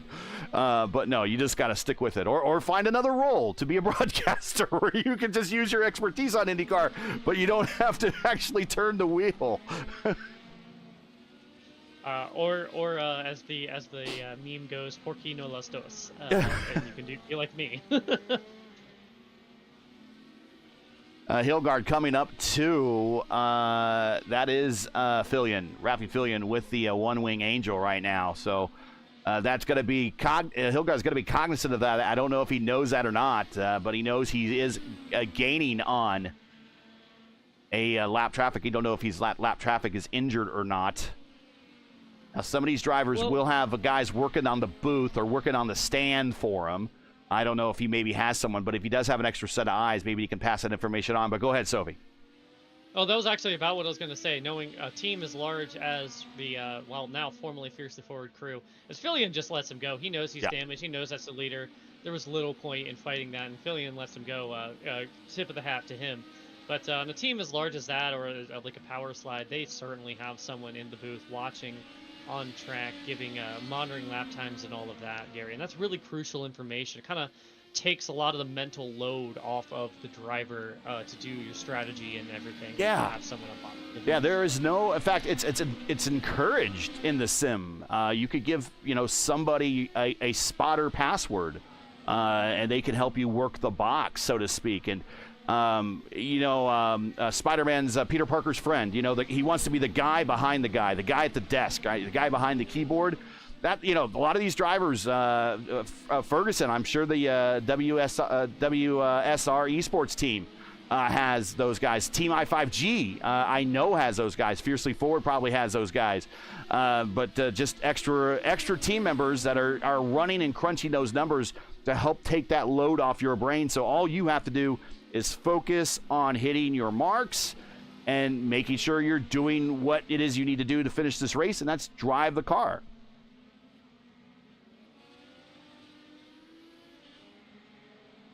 And Enzo Tabani had a very scary moment again in lap traffic here. Coming out of turn number 4, catches the 27 machine and kind of gets forced wide. And then at the same time, the 24 car, who is trying to pass the 27, just makes it 3 wide at the end of Holman Boulevard. And the 27 nearly collides with the number 19 machine, currently residing in 4th place. Danny Charisma has, he might as well be driving not the McLaren Robin Hood car. He might as well be driving the old Target car, because he must feel like he has a bit of a target on him today, just being in the three very close calls on the racetrack, and we still have another 20 laps to go here. Yeah, it's certainly not that. It's been a race to forget. Yeah, right.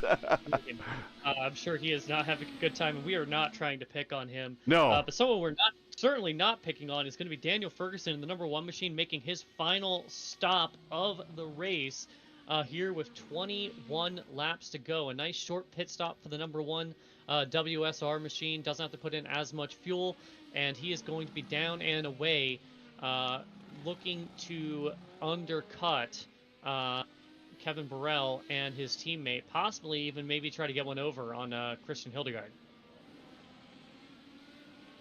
Give you a high in the sky view here as they go through the chicane down the Holman Straight. If you ever get a chance to visit the Indianapolis Motor Speedway, this used to be the road that ran down the middle of the racetrack, and quite frankly,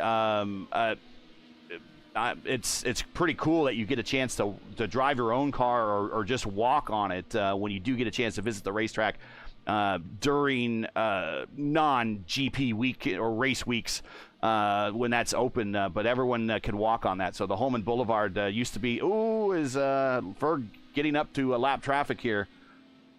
And the lap traffic comes to pit road, and Ferg is able to go around. But that is a part of the racetrack you can actually walk on when you visit the Indianapolis Motor Speedway.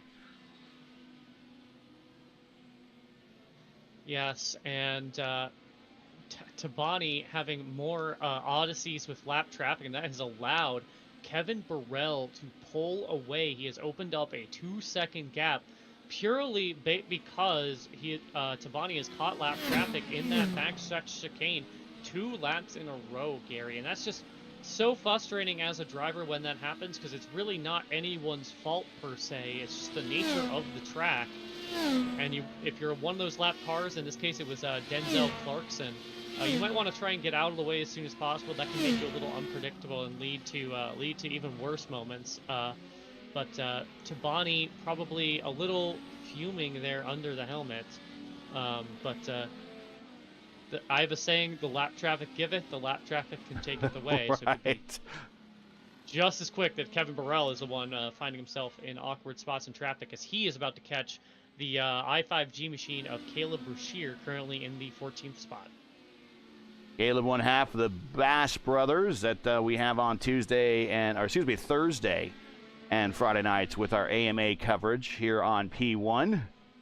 He's in the booth with Mark Murphy, former Fixed Series champion.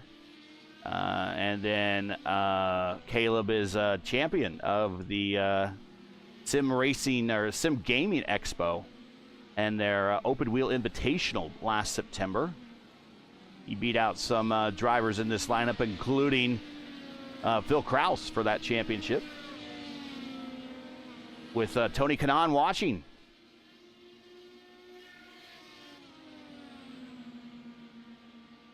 We watch Burrell getting to...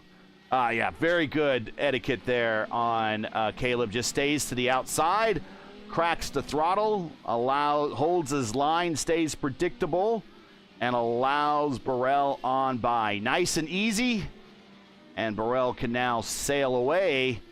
Not sure if he's going to be able to catch his teammate Hilgard yet, but at least he'll be able to secure P2 here. And a pretty critical championship battle now as we get into the midway point of the season. Once more, I'd like to remind everybody of the points. This is as of the conclusion of the Wednesday time slot here in the IIS. That's the schedule, Gary. There we go. There's the points. Kevin Burrell with a 400-point lead over Christian Hilgard. Alan Berteau is in third. Rodriguez in fourth. Smeaton in fifth. Berteau, Rodriguez not in the lineup today. Ty Quilla in sixth, but he is already out in today's race. Sophie, well, Sophie's here, but in the booth with us. She's seventh in points. Logan Edwards in eighth. Brendan Roseborough not in the lineup, and Lucas Lodato currently on the racetrack. Lucas is in eighth, and that is your top 10 for championship standings of the IIS. And remember, the IIS mirrors the real-world NTT IndyCar Series Championship. So it doesn't run like through season 1 of 2026 or season 2 of 2026. It mirrors exactly the NTT. So this is a championship that will be over here by the end of August into September. So that's what it runs from March to September, and that is the schedule. And in fact, I will bring up the schedule. I did have it up there in a second there. But there you see the schedule. We are at the Indy GP. Then we will go to the Indianapolis Motor Speedway on the 23rd. Then instead of, we do not have the new scan of the new Detroit track, which, who wants that? We still have the grand old Detroit Belle Isle course, which is awesome. So we will be racing then Worldwide Technology Raceway, our longest race of the season, then Road America. Then we will have a special Wednesday edition of Week 11 there at Road America, or excuse me, Mid-Ohio, because that will be during July 4th weekend. Then we go to Nashville Super Speedway, Portland, Circuit Gilles Villeneuve instead of Toronto, then the Chicago Street Course instead of DC, then Milwaukee Mile, but not a doubleheader, just one race there, and then we'll wrap up at Laguna Seca, just like in the World NTT IndyCar Series. Yes, and Kevin Burrell has continued to pull away from the Enzo Tavani. Tavani again catching that 27 car in an inopportune moment, and that's just allowing Kevin to streak away. Kevin's real competition at this point is going to be Daniel Ferguson, who is not with him on track. He is pitted already for his final pit stop. Ferguson currently coming out of the final corner onto the front straightaway, and Kevin Burrell is currently up the road Through the S's. heading out onto, through the S's out onto the oval. So he is right on the cusp of being where you would need to be when it comes to the final pit stop. Lurking lap number 70. I would expect to see Kevin in on lap 72, maybe lap 73, possibly 74 at the latest, Gary, to get those alts put on him, and then he will only have 11 or so laps on those tires to run versus the 16-17 that Daniel Ferguson did.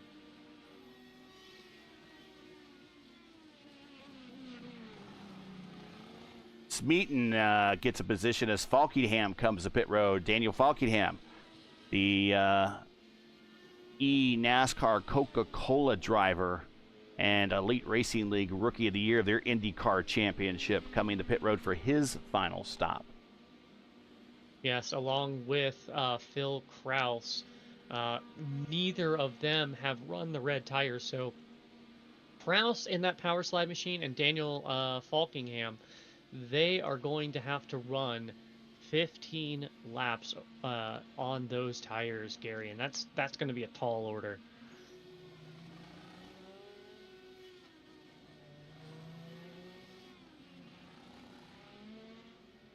And Falkingham is done. Kraus is done. And Hilgard puts them both a lap down, but they will get that lap back probably here, either by passing them on the racetrack with fresh tires or when Hilgard comes to pit road for his final stop. Yes, and we should expect to see Hildegard in a lap earlier than Kevin Burrell, because he pitted last on lap number 48, whereas Kevin Burrell pitted on lap 49.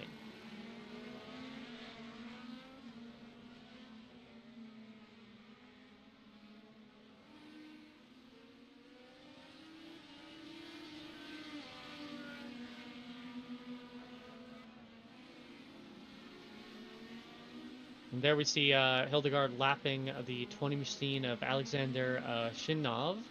Shinov just lets him go and now has Kraus to contend with, which I believe that is actually a battle for position, though Shinov has not made his last pit stop, whereas the likes of Philip Kraus has.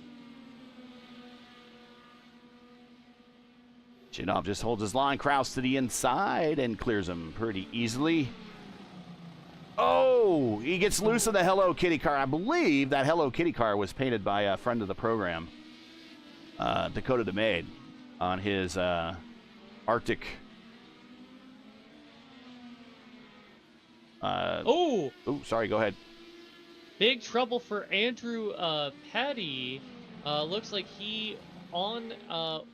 Looks like not he's his towed. First couple of laps on those reds. And just had a big moment through the chicane. Battling with Amon Law, they wheel banged, and then I guess just because Petty was just kind of off kilter from that, maybe just made a mistake, just slowed in, lost the rear wing, and he is towed. And it was just a kiss of the tire barrier, but it was enough to lodge the wing loose, and he went ahead and towed. But there you see the battle with Amon Law. Yeah, we'll watch that here. Yeah, he just kind of misses his Daniel Falkingham purple lap. Look at that, under acceleration. And the back end, and again, goes to the inside wall. Yeah, I suspect we're going to have some of these purple laps coming in as that more people are on those reds, and the track temperature is much cooler. Battle right now on the track. JT Smeaton just came out of the pits. Right alongside with Kraus, he just lets him go because it is through the chicane where Petty had his problems. Both cars continue on, Gary, but that was a close call coming out of the pits for JT Smeaton and Philip Kraus. Yeah, discretion was a better part of valor right that time for JT, and allows a PK on by. He'll now try to attack and get that back as he still has a little bit fresher tires than PK. Yeah, right now the track temp is 29 degrees Celsius. It was 35 at the start of the race, so track is significantly cooler, Gary. So we're going to see the lap times tumble as everyone straps on these alternate tires. Here come those Red Bull laps that you see used to see at the late end of Formula One races. Anyways, as I was saying about Shinov's livery, I believe that's as he almost does a big twitch there. The Hello Kitty livery, I think, is a livery done by Dakota DeMade with the Sunset Arctic games and graphics.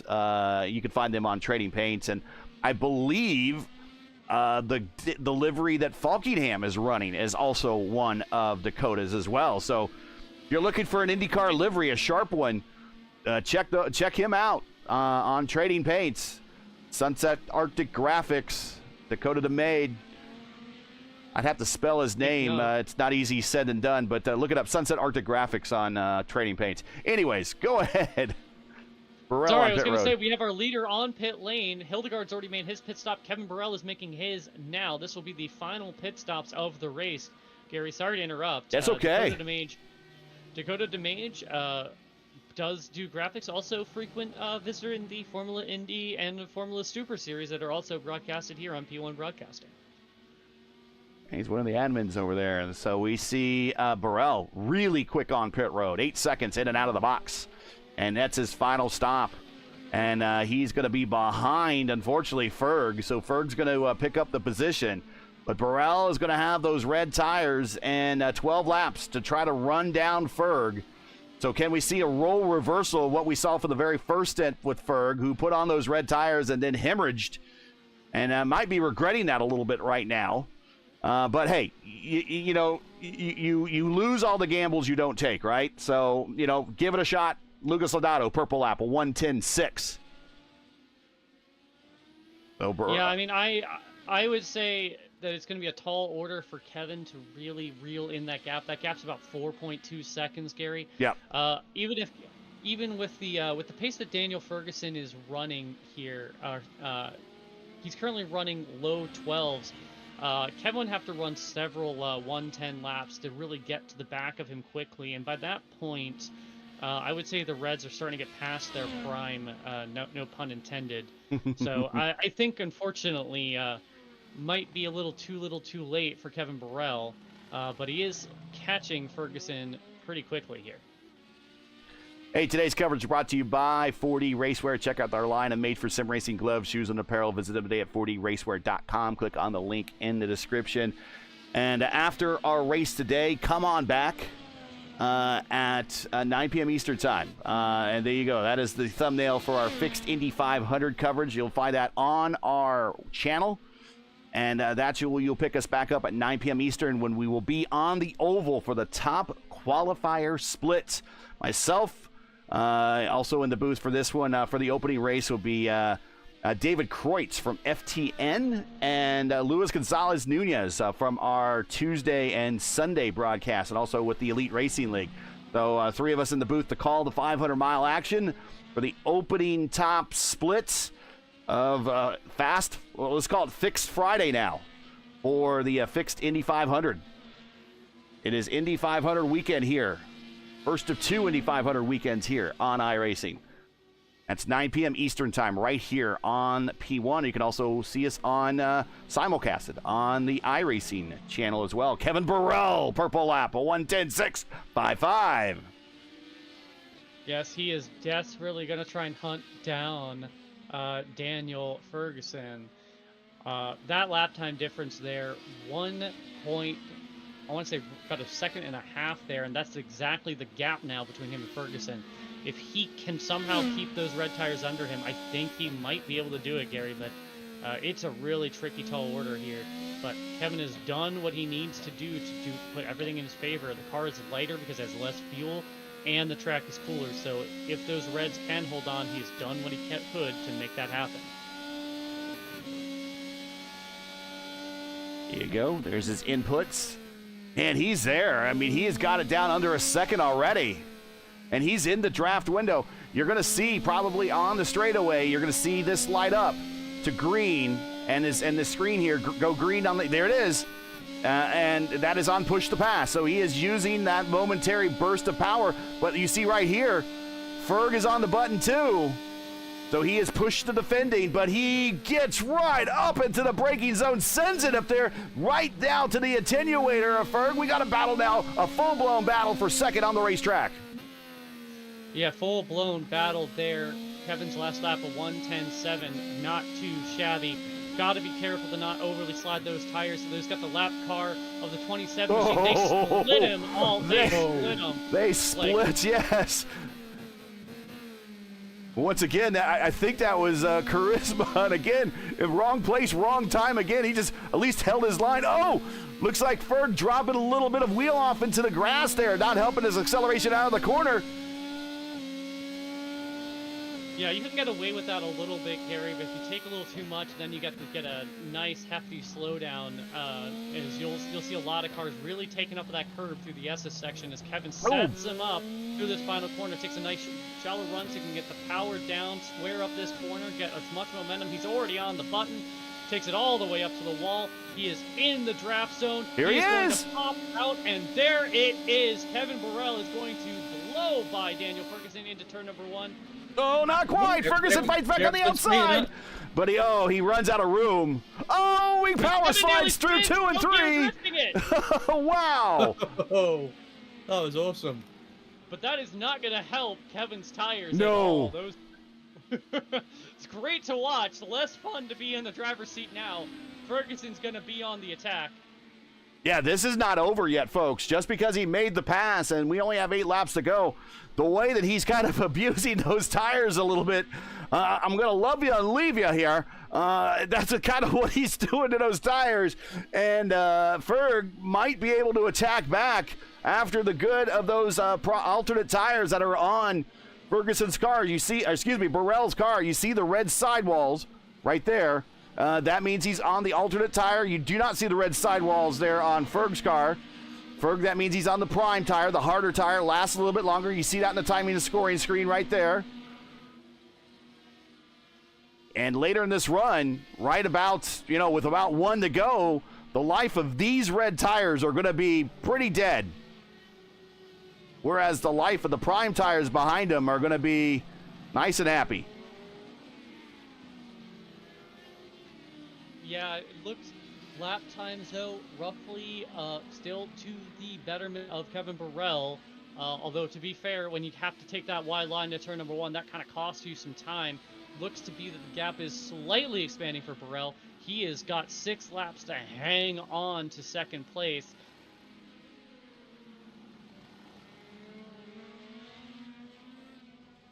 Kevin, no stranger to this community. Of course, he's won the last 2 IIS championships. Coming out of the dark times. Before that, the previous winners, the previous champion was Adam Crane, who won the 2 previous before the dark times. Kevin comes to us kind of from the, I think he said he kind of got his taste for sim racing with Gran Turismo, and then kind of taken a liking and the shine to the IndyCars on iRacing, and has been a top contender ever since. He's a player in just about any road course race you see us on. And he's pretty good on the ovals, too. He tries to sell himself short there. He shouldn't. As we see Ferg get real close under braking and lap traffic in front of Burrell. Yeah, Burrell is going to have the 25 machine of Fabian Jarushinsky. Sorry, I struggle with names here to deal with. And then further up the road, once again, it's going to be Denzel Clarkson just up ahead of them. So a lot of traffic to work for. Fabian runs wide, and now Burrell is going to have to figure out a way through. Fabian just kind of let them go. Yeah, right there, and Ferg's there. Oh, man. Yeah, and that allowed Ferguson to catch up, but Ferguson's got a bunch of marbles all over his tires from running wide. So everyone's going to be kind of in the same boat there. I think it's Jarochewski. And I am Polish by blood. I am my grandparents were Polish, and that is a tough one for me to say. Ferguson is gaining on Burrell in the draft. Is he going to return the favor? Yes, he is. What's side by side? And I think Burrell just kind of very quickly got back in line so he can attack it once again. 5 to go. He stayed close. Yes, I'm sure Burrell is kind of keeping in mind that if he really fights too hard, he's making his situation worse by really abusing those tires. Gap sits at about half a second. See where it goes through the S's, because this is going to be a real test of what mechanical grip you got. So maybe this is where the choice to start on the Reds is rewarding Ferg. Yeah, yes. where he 'cause lost gained all that 3 track tenths position there. early, though. But yeah, he's going to try to reward him maybe with second place in this race. Well, you kind of have to admire the choice there, though, because as we've seen, even with his pace on these on the primary tires, it was still around the exact pace, if not a little bit slower than Christian Hildegard, who I feel like we don't shout out enough, given that he has been dominating this race. The action's just been everywhere else, but I don't think he would have had much for him on the raw pace. And so by playing that bold strategy move, it maybe gives him a chance to get out in front, set a bit of a gap, and maybe have a chance, Gary. So bold strategy didn't really work out the way that Daniel Ferguson was going to hope for, but he started second and he's running second. I don't know what pattern Hildegard has on his car. It might be cherry blossoms? I don't know. It's either cherry blossoms or peonies. I can't quite tell. Ryan, what are your flower thoughts on Hildegard? I was trying to think of something to say, but yeah, I like it. I mean, I guess it's different. Well, if it's cherry blossoms, then it probably came from Burrell, because Burrell is an expat in Japan, and as we see Ferg going around Shinov. That's Clarkson, excuse me, Denzel Clarkson. So it would make sense if those were cherry blossoms, because those would be coming from Japan. Of course, there is going to be an IndyCar race later this season in DC. Of course, DC is known for cherry blossoms around the monument, the Washington Monument area, and the mall there. Yes, and that is my neck of the woods, being a Marylander, and yeah, that bloom happens roughly every April, Gary. It's quite beautiful. Those trees all a gift from Japan, yeah. the country that the country that Kevin Burrell immigrated to.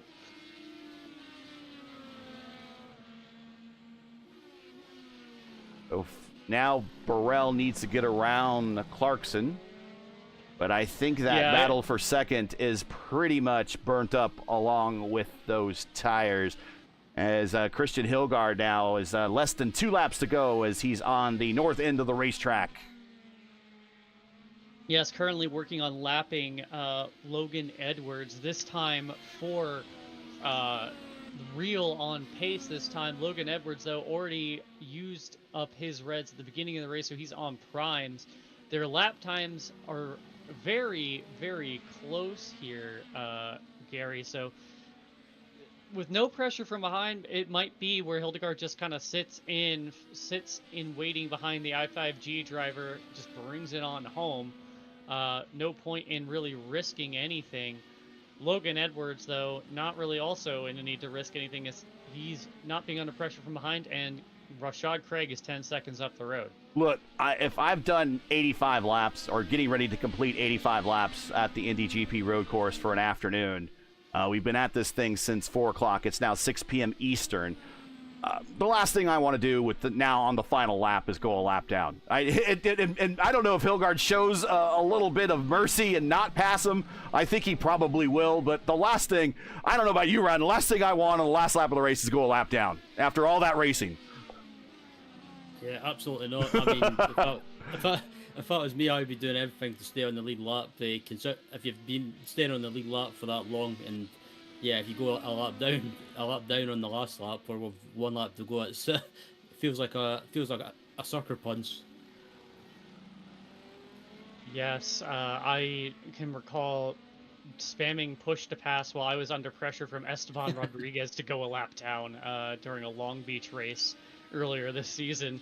It is so disheartening to go so long and then suddenly get lapped. You wear the fact that you're the last car in the lead lap like a badge of honor. Right. I finished on the lead lap. Coming through the final set of corners. He opened the season with a win at Sebring, but since then we've had a different winner in every race. Well, we're going to break that trade and trend, because here comes Christian Hildegard, your winner at the Brickyard once again to open the month of May. And he is going to help his points lead or help gain on the points lead over Kevin Burrell, who is trying to come home third. Ferg starts up front and starts second, finishes second. And Burrell makes one position better, starts fourth, and comes home third in an effort to scrape as many points together as possible to try to go three-peat in his championship bid here in the IIS. Tabani making his top split debut, comes home in fourth. Daniel Falkingham, we've seen him before, gets another top 5 here at the Brickyard. JT Smeaton in sixth, Phil Kraus in seventh. Gabrielson, Lodato, Craig, and Edwards round out the remainder of those on the lead lap.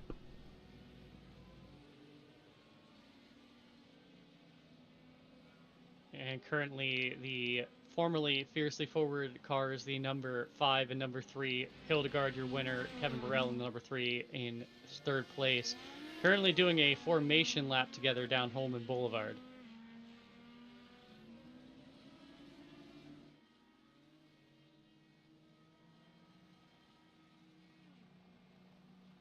Get in today's final results.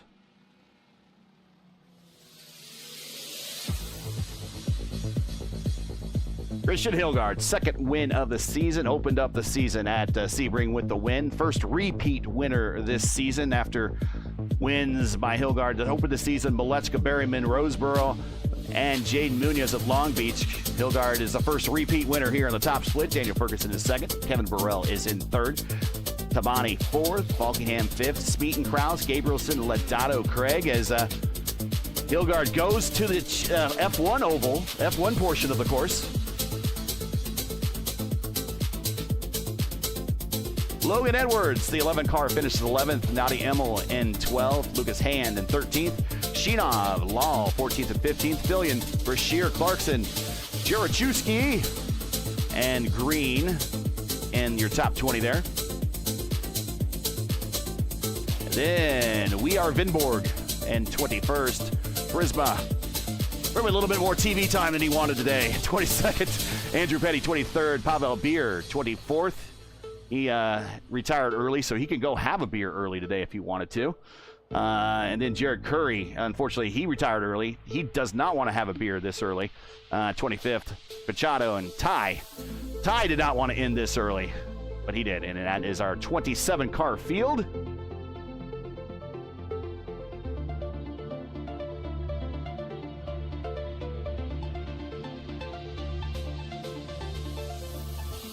Just need to queue up some replays, and we'll get into the interview room if there's anybody that'd like to talk to us.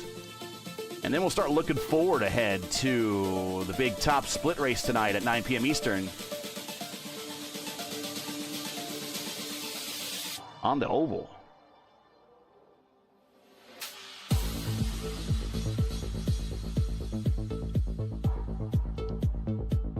Now, it looks like Daniel Ferguson would need an invite. He's looking for an interview, Gary, if you can square that away. If you can go to there's a welcome tab in our Discord. You go up to up toward the very top. There should be a welcome room, and in there's a link. Yeah, send that to him. But in the meantime, we do have Kevin Burrell. Sure. We will just need to queue up some. There we go.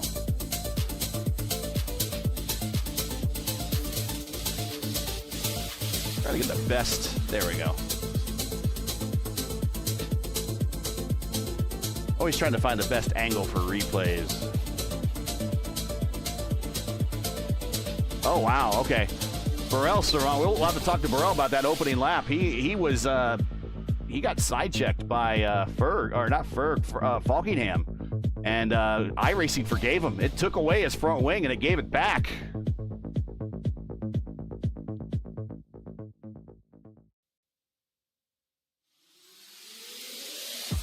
That is always a scary moment. Turn 1, lap 1, always treacherous, and thankfully Kevin was forgiven when it comes to I'm sure Kevin's thinking that.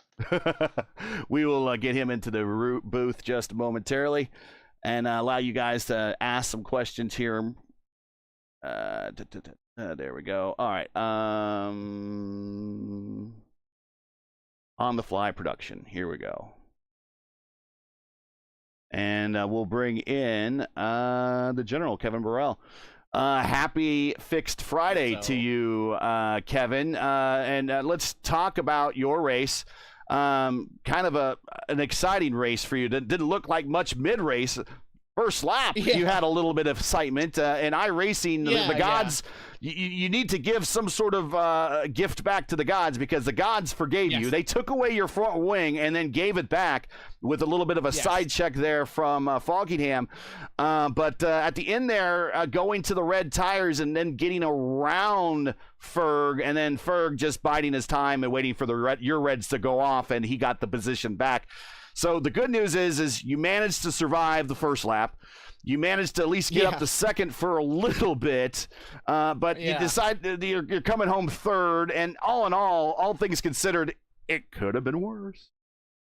It could have been worse, like I don't know whether to be disappointed or not, because I mean, I made that 25 lap run. I mean, it was actually, I think it was good for Fergie to have the strat difference, because like mentally all I was thinking about at that time was like, okay, I can feel safe behind Enzo, no problem, and like he's probably pretty quick, so like this should be fine. If I can make 25, let's do it and lock in a tire advantage. And like I think, I don't know, it's really hard to say if it wasn't the right call or if I just was not fast enough still. But I mean, overall, I can't complain. The setup was good for sure, and I don't think my pace was really too bad today. I mean, I felt it was pretty good. So it was a fun race. At least we, when the strategies converge like that, it's hard to really say. Like when I came into the final stint, I actually had no idea if I was like going to pass him and stay ahead, or if it was just going to be a quick switch back, so.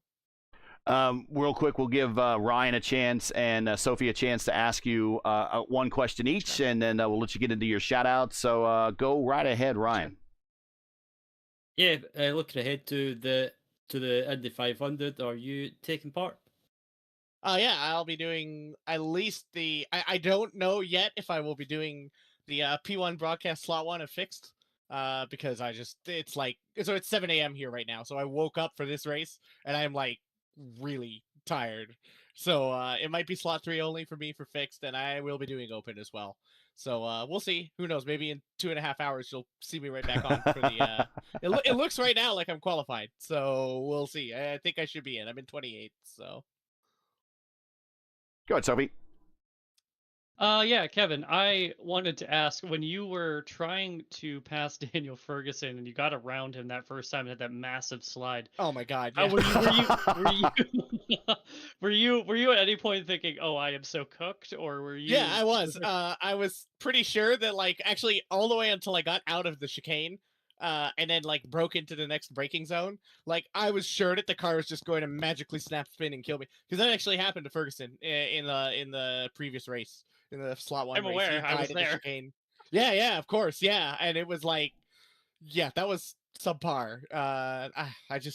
It's tough that the setup, it felt like it had a tendency to kind of almost shake loose there, and of course, I passed him and then just had like no thoughts, head empty, and the car started sliding, and I'm just glad it didn't actually spin.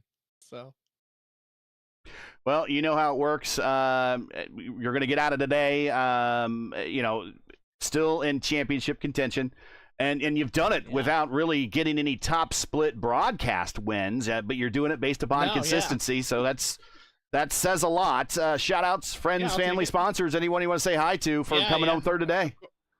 Of course, my family, they actually just came and visited in Japan, and they've gone back to the U.S., so they'll be watching again. And the former teammates, I don't know how much I should or shouldn't say on the broadcast, I guess, but obviously I'm sure you can tell, we're still at the moment working together, and I don't know what we're gonna do from here. So that's all gonna be an enigma. It could not be better timing, I guess, coming right into the 500, or maybe could not be worse timing. I don't know, but I mean, we all worked together on the set for this week and some testing too, and yeah, I don't know. It's looking good. I think the future is looking bright.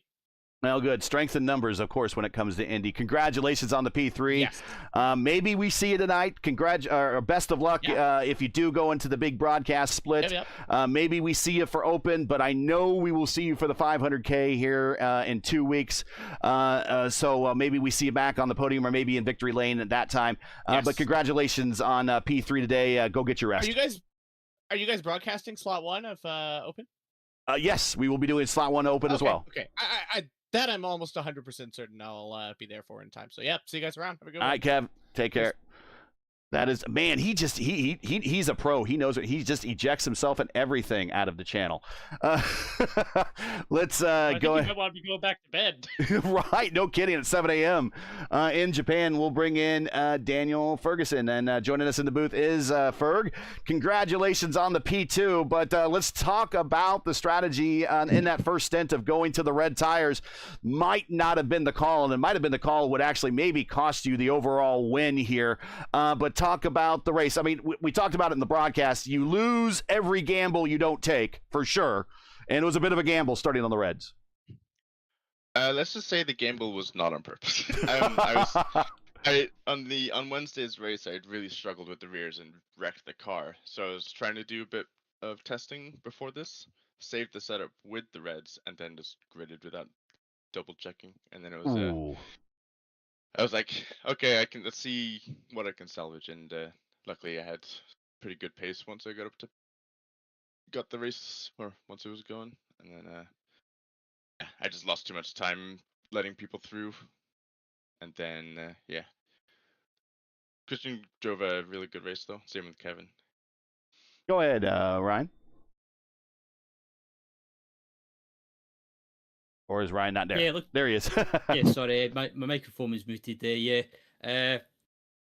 Yeah, basically, when you were getting passed by loads of people in the early stages of the race, what was your mindset? Was there any panic? Ultimately, I knew I just needed to.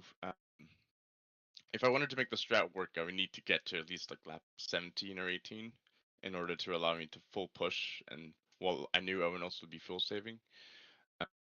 So I was just trying to minimize the time loss, but unfortunately, it was you just lose too much time because even if you lift early, you're still gonna go side by side in some corners. Not to mention 18 laps on those tires. Go ahead, Sophie. Yeah, it looked like you were not having too much fun on those old Reds, but you were commenting. It seemed were you at all nervous when Kevin caught you so quickly in that last stint, and that you really didn't seem like you were making too much inroads on Hildegard either? Were you at all nervous during that last stint?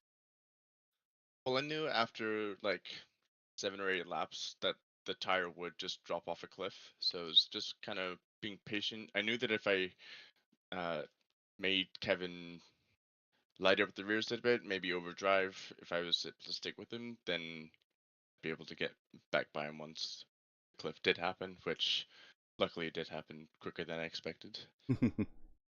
Well, a bit of a gamble there at the end paid off and at least rescued second spot. Congratulations on the P2 today. I assume that you're going to be in one of the Indy 500s coming up here this weekend or next weekend. So best of luck there. Any shout outs, friends, family, sponsors, anyone you want to say hi to before we let you go? Overall, wasn't a bad day for your team. I think you guys finished all in the top 10. Yeah, just want to give a shout out to Lucas and Enzo this week.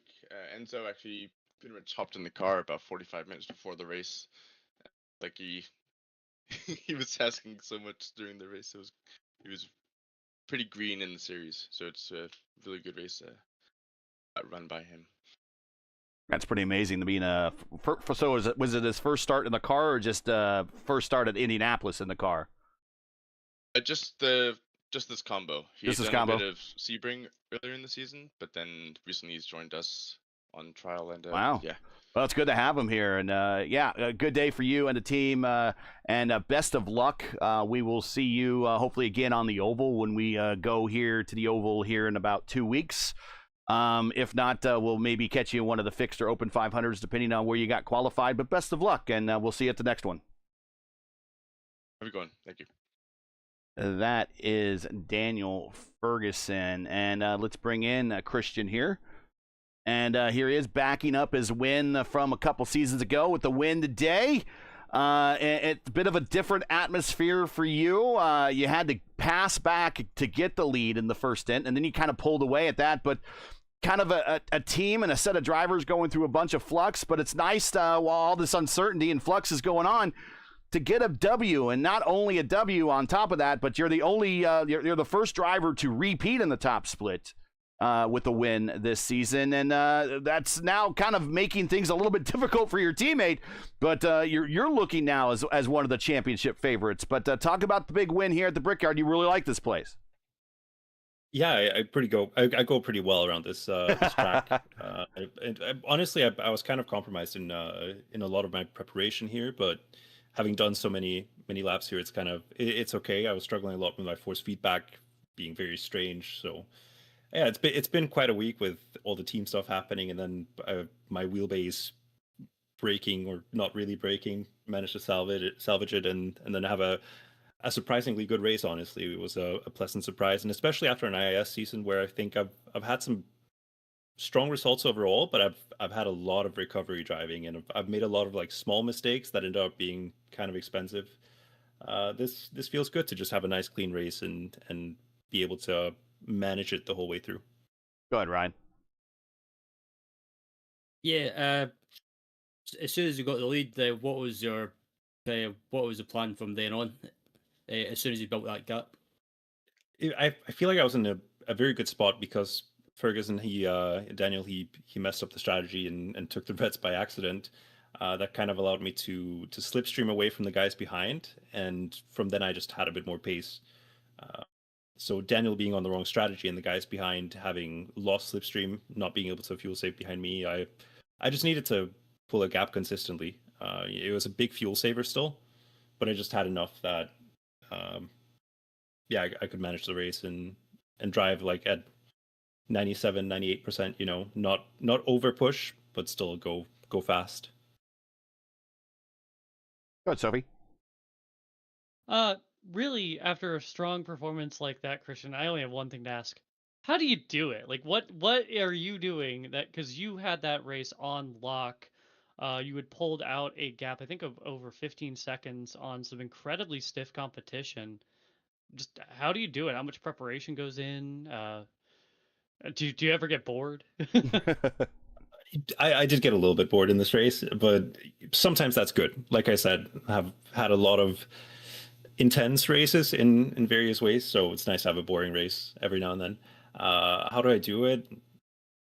I don't know. A lot of practice, and obviously good teammates who help put together a fast setup, which means that when you're in that situation where the strategy falls your way and you end up having a good gap early on, then you can capitalize on it.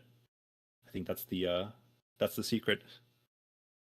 Well, Christian, winning a big race to start our day-night doubleheader. We'll be doing the Indy 500 later tonight. I don't know if you'll be in any of those lineups, but I know you've done a lot of preparation.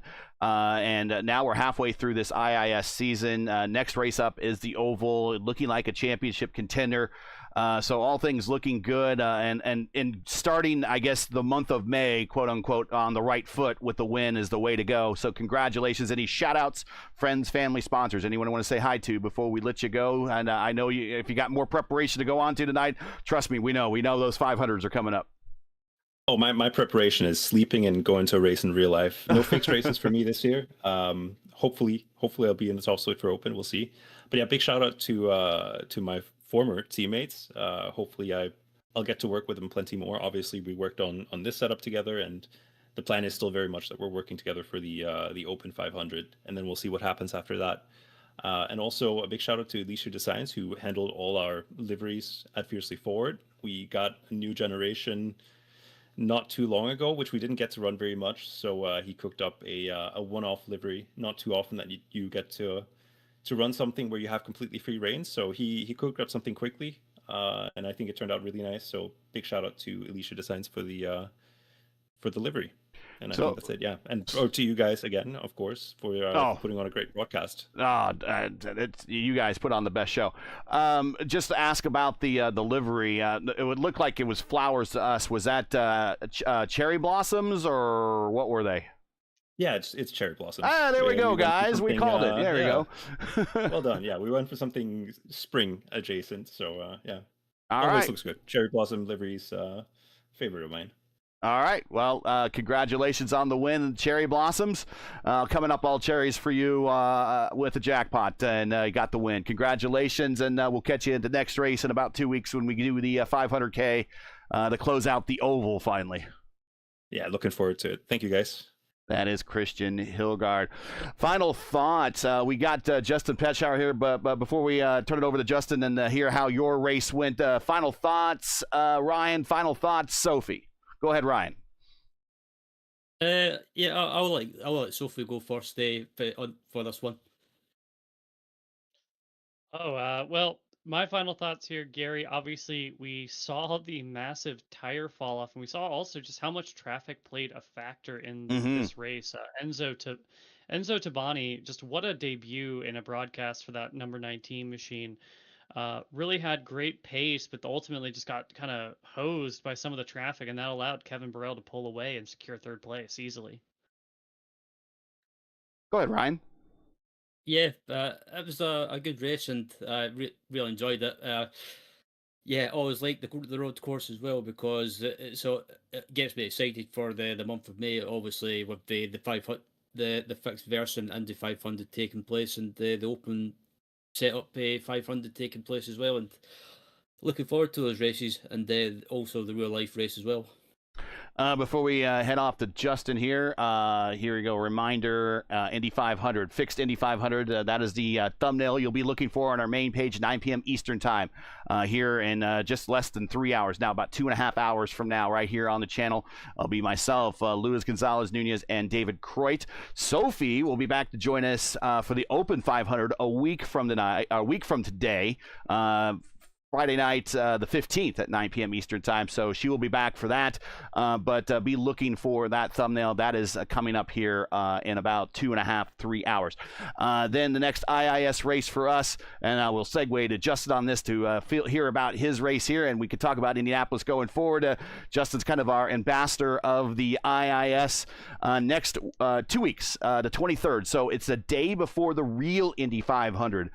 2 p.m. Eastern, back to our Saturday time slot on the 23rd. That will be the Indy 500K.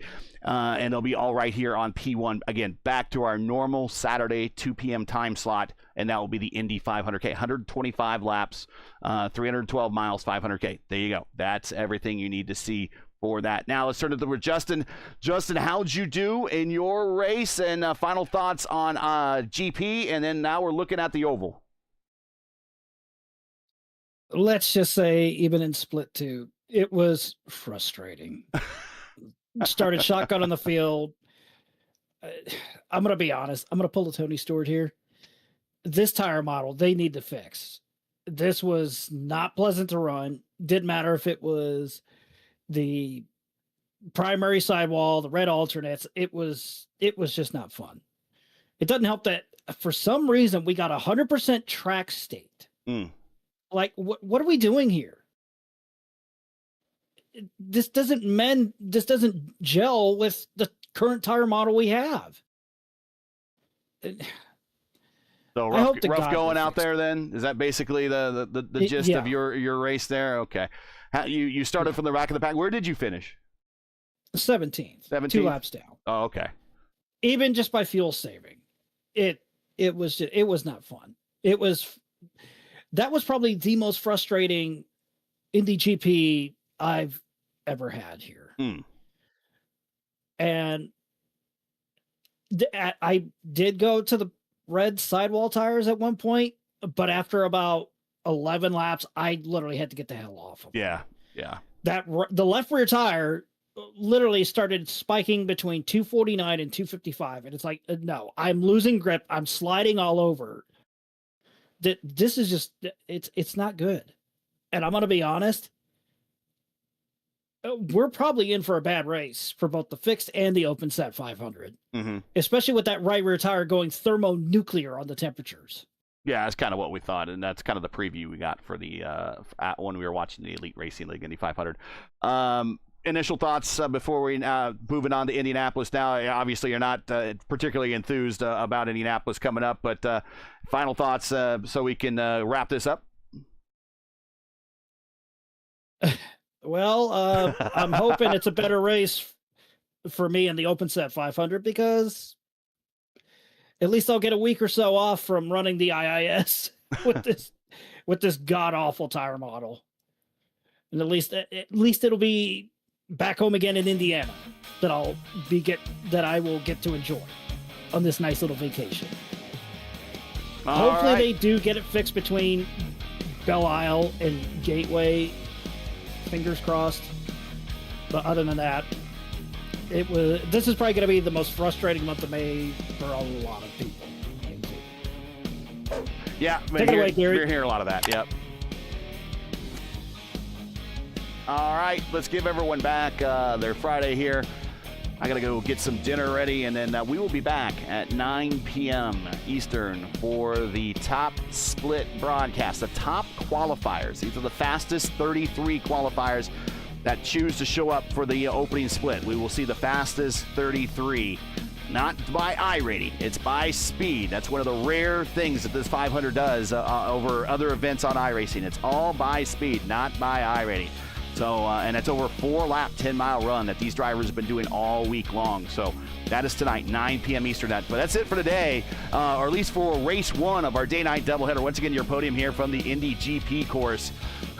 Kirsten Hilgard becomes our first repeat winner of the top split this year. Daniel Ferguson comes home second, and Kevin Burrell maintains pace in the championship and comes home in third. Join us again 2 weeks, Saturday, May 23rd at 2 p.m. Eastern time for round 7 of the 2026 campaigns. The teams and drivers wrap up the sim racing month of May with the last big virtual race of the year for the 8th running of the IndyCar iRacing Series Indianapolis 500K. Coverage starts around 2 p.m. Eastern time. Again, it's 2:00 p.m. Eastern. And remember, as always, for the correct time in your area, you can find everything right here at YouTube at youtube.com/@P1 Broadcasting. Hey, we love bringing these races to you, but not easy and require time and money to produce. If you share our passion for the sport of IndyCar and have enjoyed our coverage of the IndyCar iRacing Series top split broadcast, please take time to visit our GoFundMe page. The link is in the description, and donate to our 2026 broadcast fund. We also can take super chats. We do realize times are tough. Believe me, I saw what the price for gas was. Oof. We want to thank you for watching and making us part of your YouTube viewing during NTT IndyCar race weeks, whenever that might happen. Now, as you know, the YouTube algorithm game is not an easy one, so please help support P1 with the weekly grind. Leave a comment below to let us know you thought of today's race. If you enjoyed today's coverage, support us by smashing like in the video. If you're new, click subscribe, and while you're at it, hit the bell for weekly reminders so you don't miss out on more P1's other iRacing programming, including, like I said, later tonight, 9 p.m. Eastern time, right here, and simulcast on the iRacing YouTube channel, the opening time slot of the official iRacing Fixed Indy 500 top qualifier split. Check out many of these same drivers you saw this afternoon reboot and rest up for a 500-mile, 200-lap battle over the bricks. Again, that's 9 p.m. Eastern time tonight right here on P1 and also on the iRacing YouTube channel. P1's IndyCar iRacing Series Saturday and Friday special edition top split coverage is presented to you by 4D Racewear. Check out their line of made for sim racing gloves, shoes, and apparel. Visit them today at 4dracewear.com or click on the link in the description. Track cams for this race are provided by Whiplash Sim Cams. Get the most out of your iRacing experience with Whiplash Sim Cams. To learn more about Whiplash, like them on Facebook, or you can follow them on X and Instagram. All the links you need are in the description. For business inquiries to learn more about P1 and what we do, like us on Facebook. You can follow us on X and Instagram. You can follow all of our social links on Linktree. You can check those out in the description. So for Ryan Skywalker, the pride of Baltimore, Sophie Connell, everyone here at 4D Racewear and at P1, I'm Gary Gotzo saying to all, thanks for watching, and all of our men and women serving in the military as first responders, Godspeed, God bless, and come home safe. Make sure to catch the real stars and cars of the NTT IndyCar Series tomorrow, May 9th at 4:30 p.m. Eastern time for the Sanzio Grand Prix. Follow all the action on your local Fox affiliate, on the Fox app, and if you're outside the United States, you can watch us on the IndyCar Live app, or just join us old school with Mark Janes and the gang on IndyCar Radio on SiriusXM channel 218. Be sure to check your local listings for the correct broadcast times and station in your area. You can catch us again in 2 weeks back on our normal Saturday 2 p.m. Eastern time slot on May 23rd for the last roar before the war or last roar of the war. It's the 8th running of the IndyCar iRacing Series 500K at the world's greatest race course. For the next race up, the IndyCar iRacing Series Saturday South Split here on P1. We'll see you and enjoy watching the real IndyCar race tomorrow, but don't forget us tonight. Fixed 500, 9 p.m. Eastern Time, right here on P1. We'll see you then. Take care.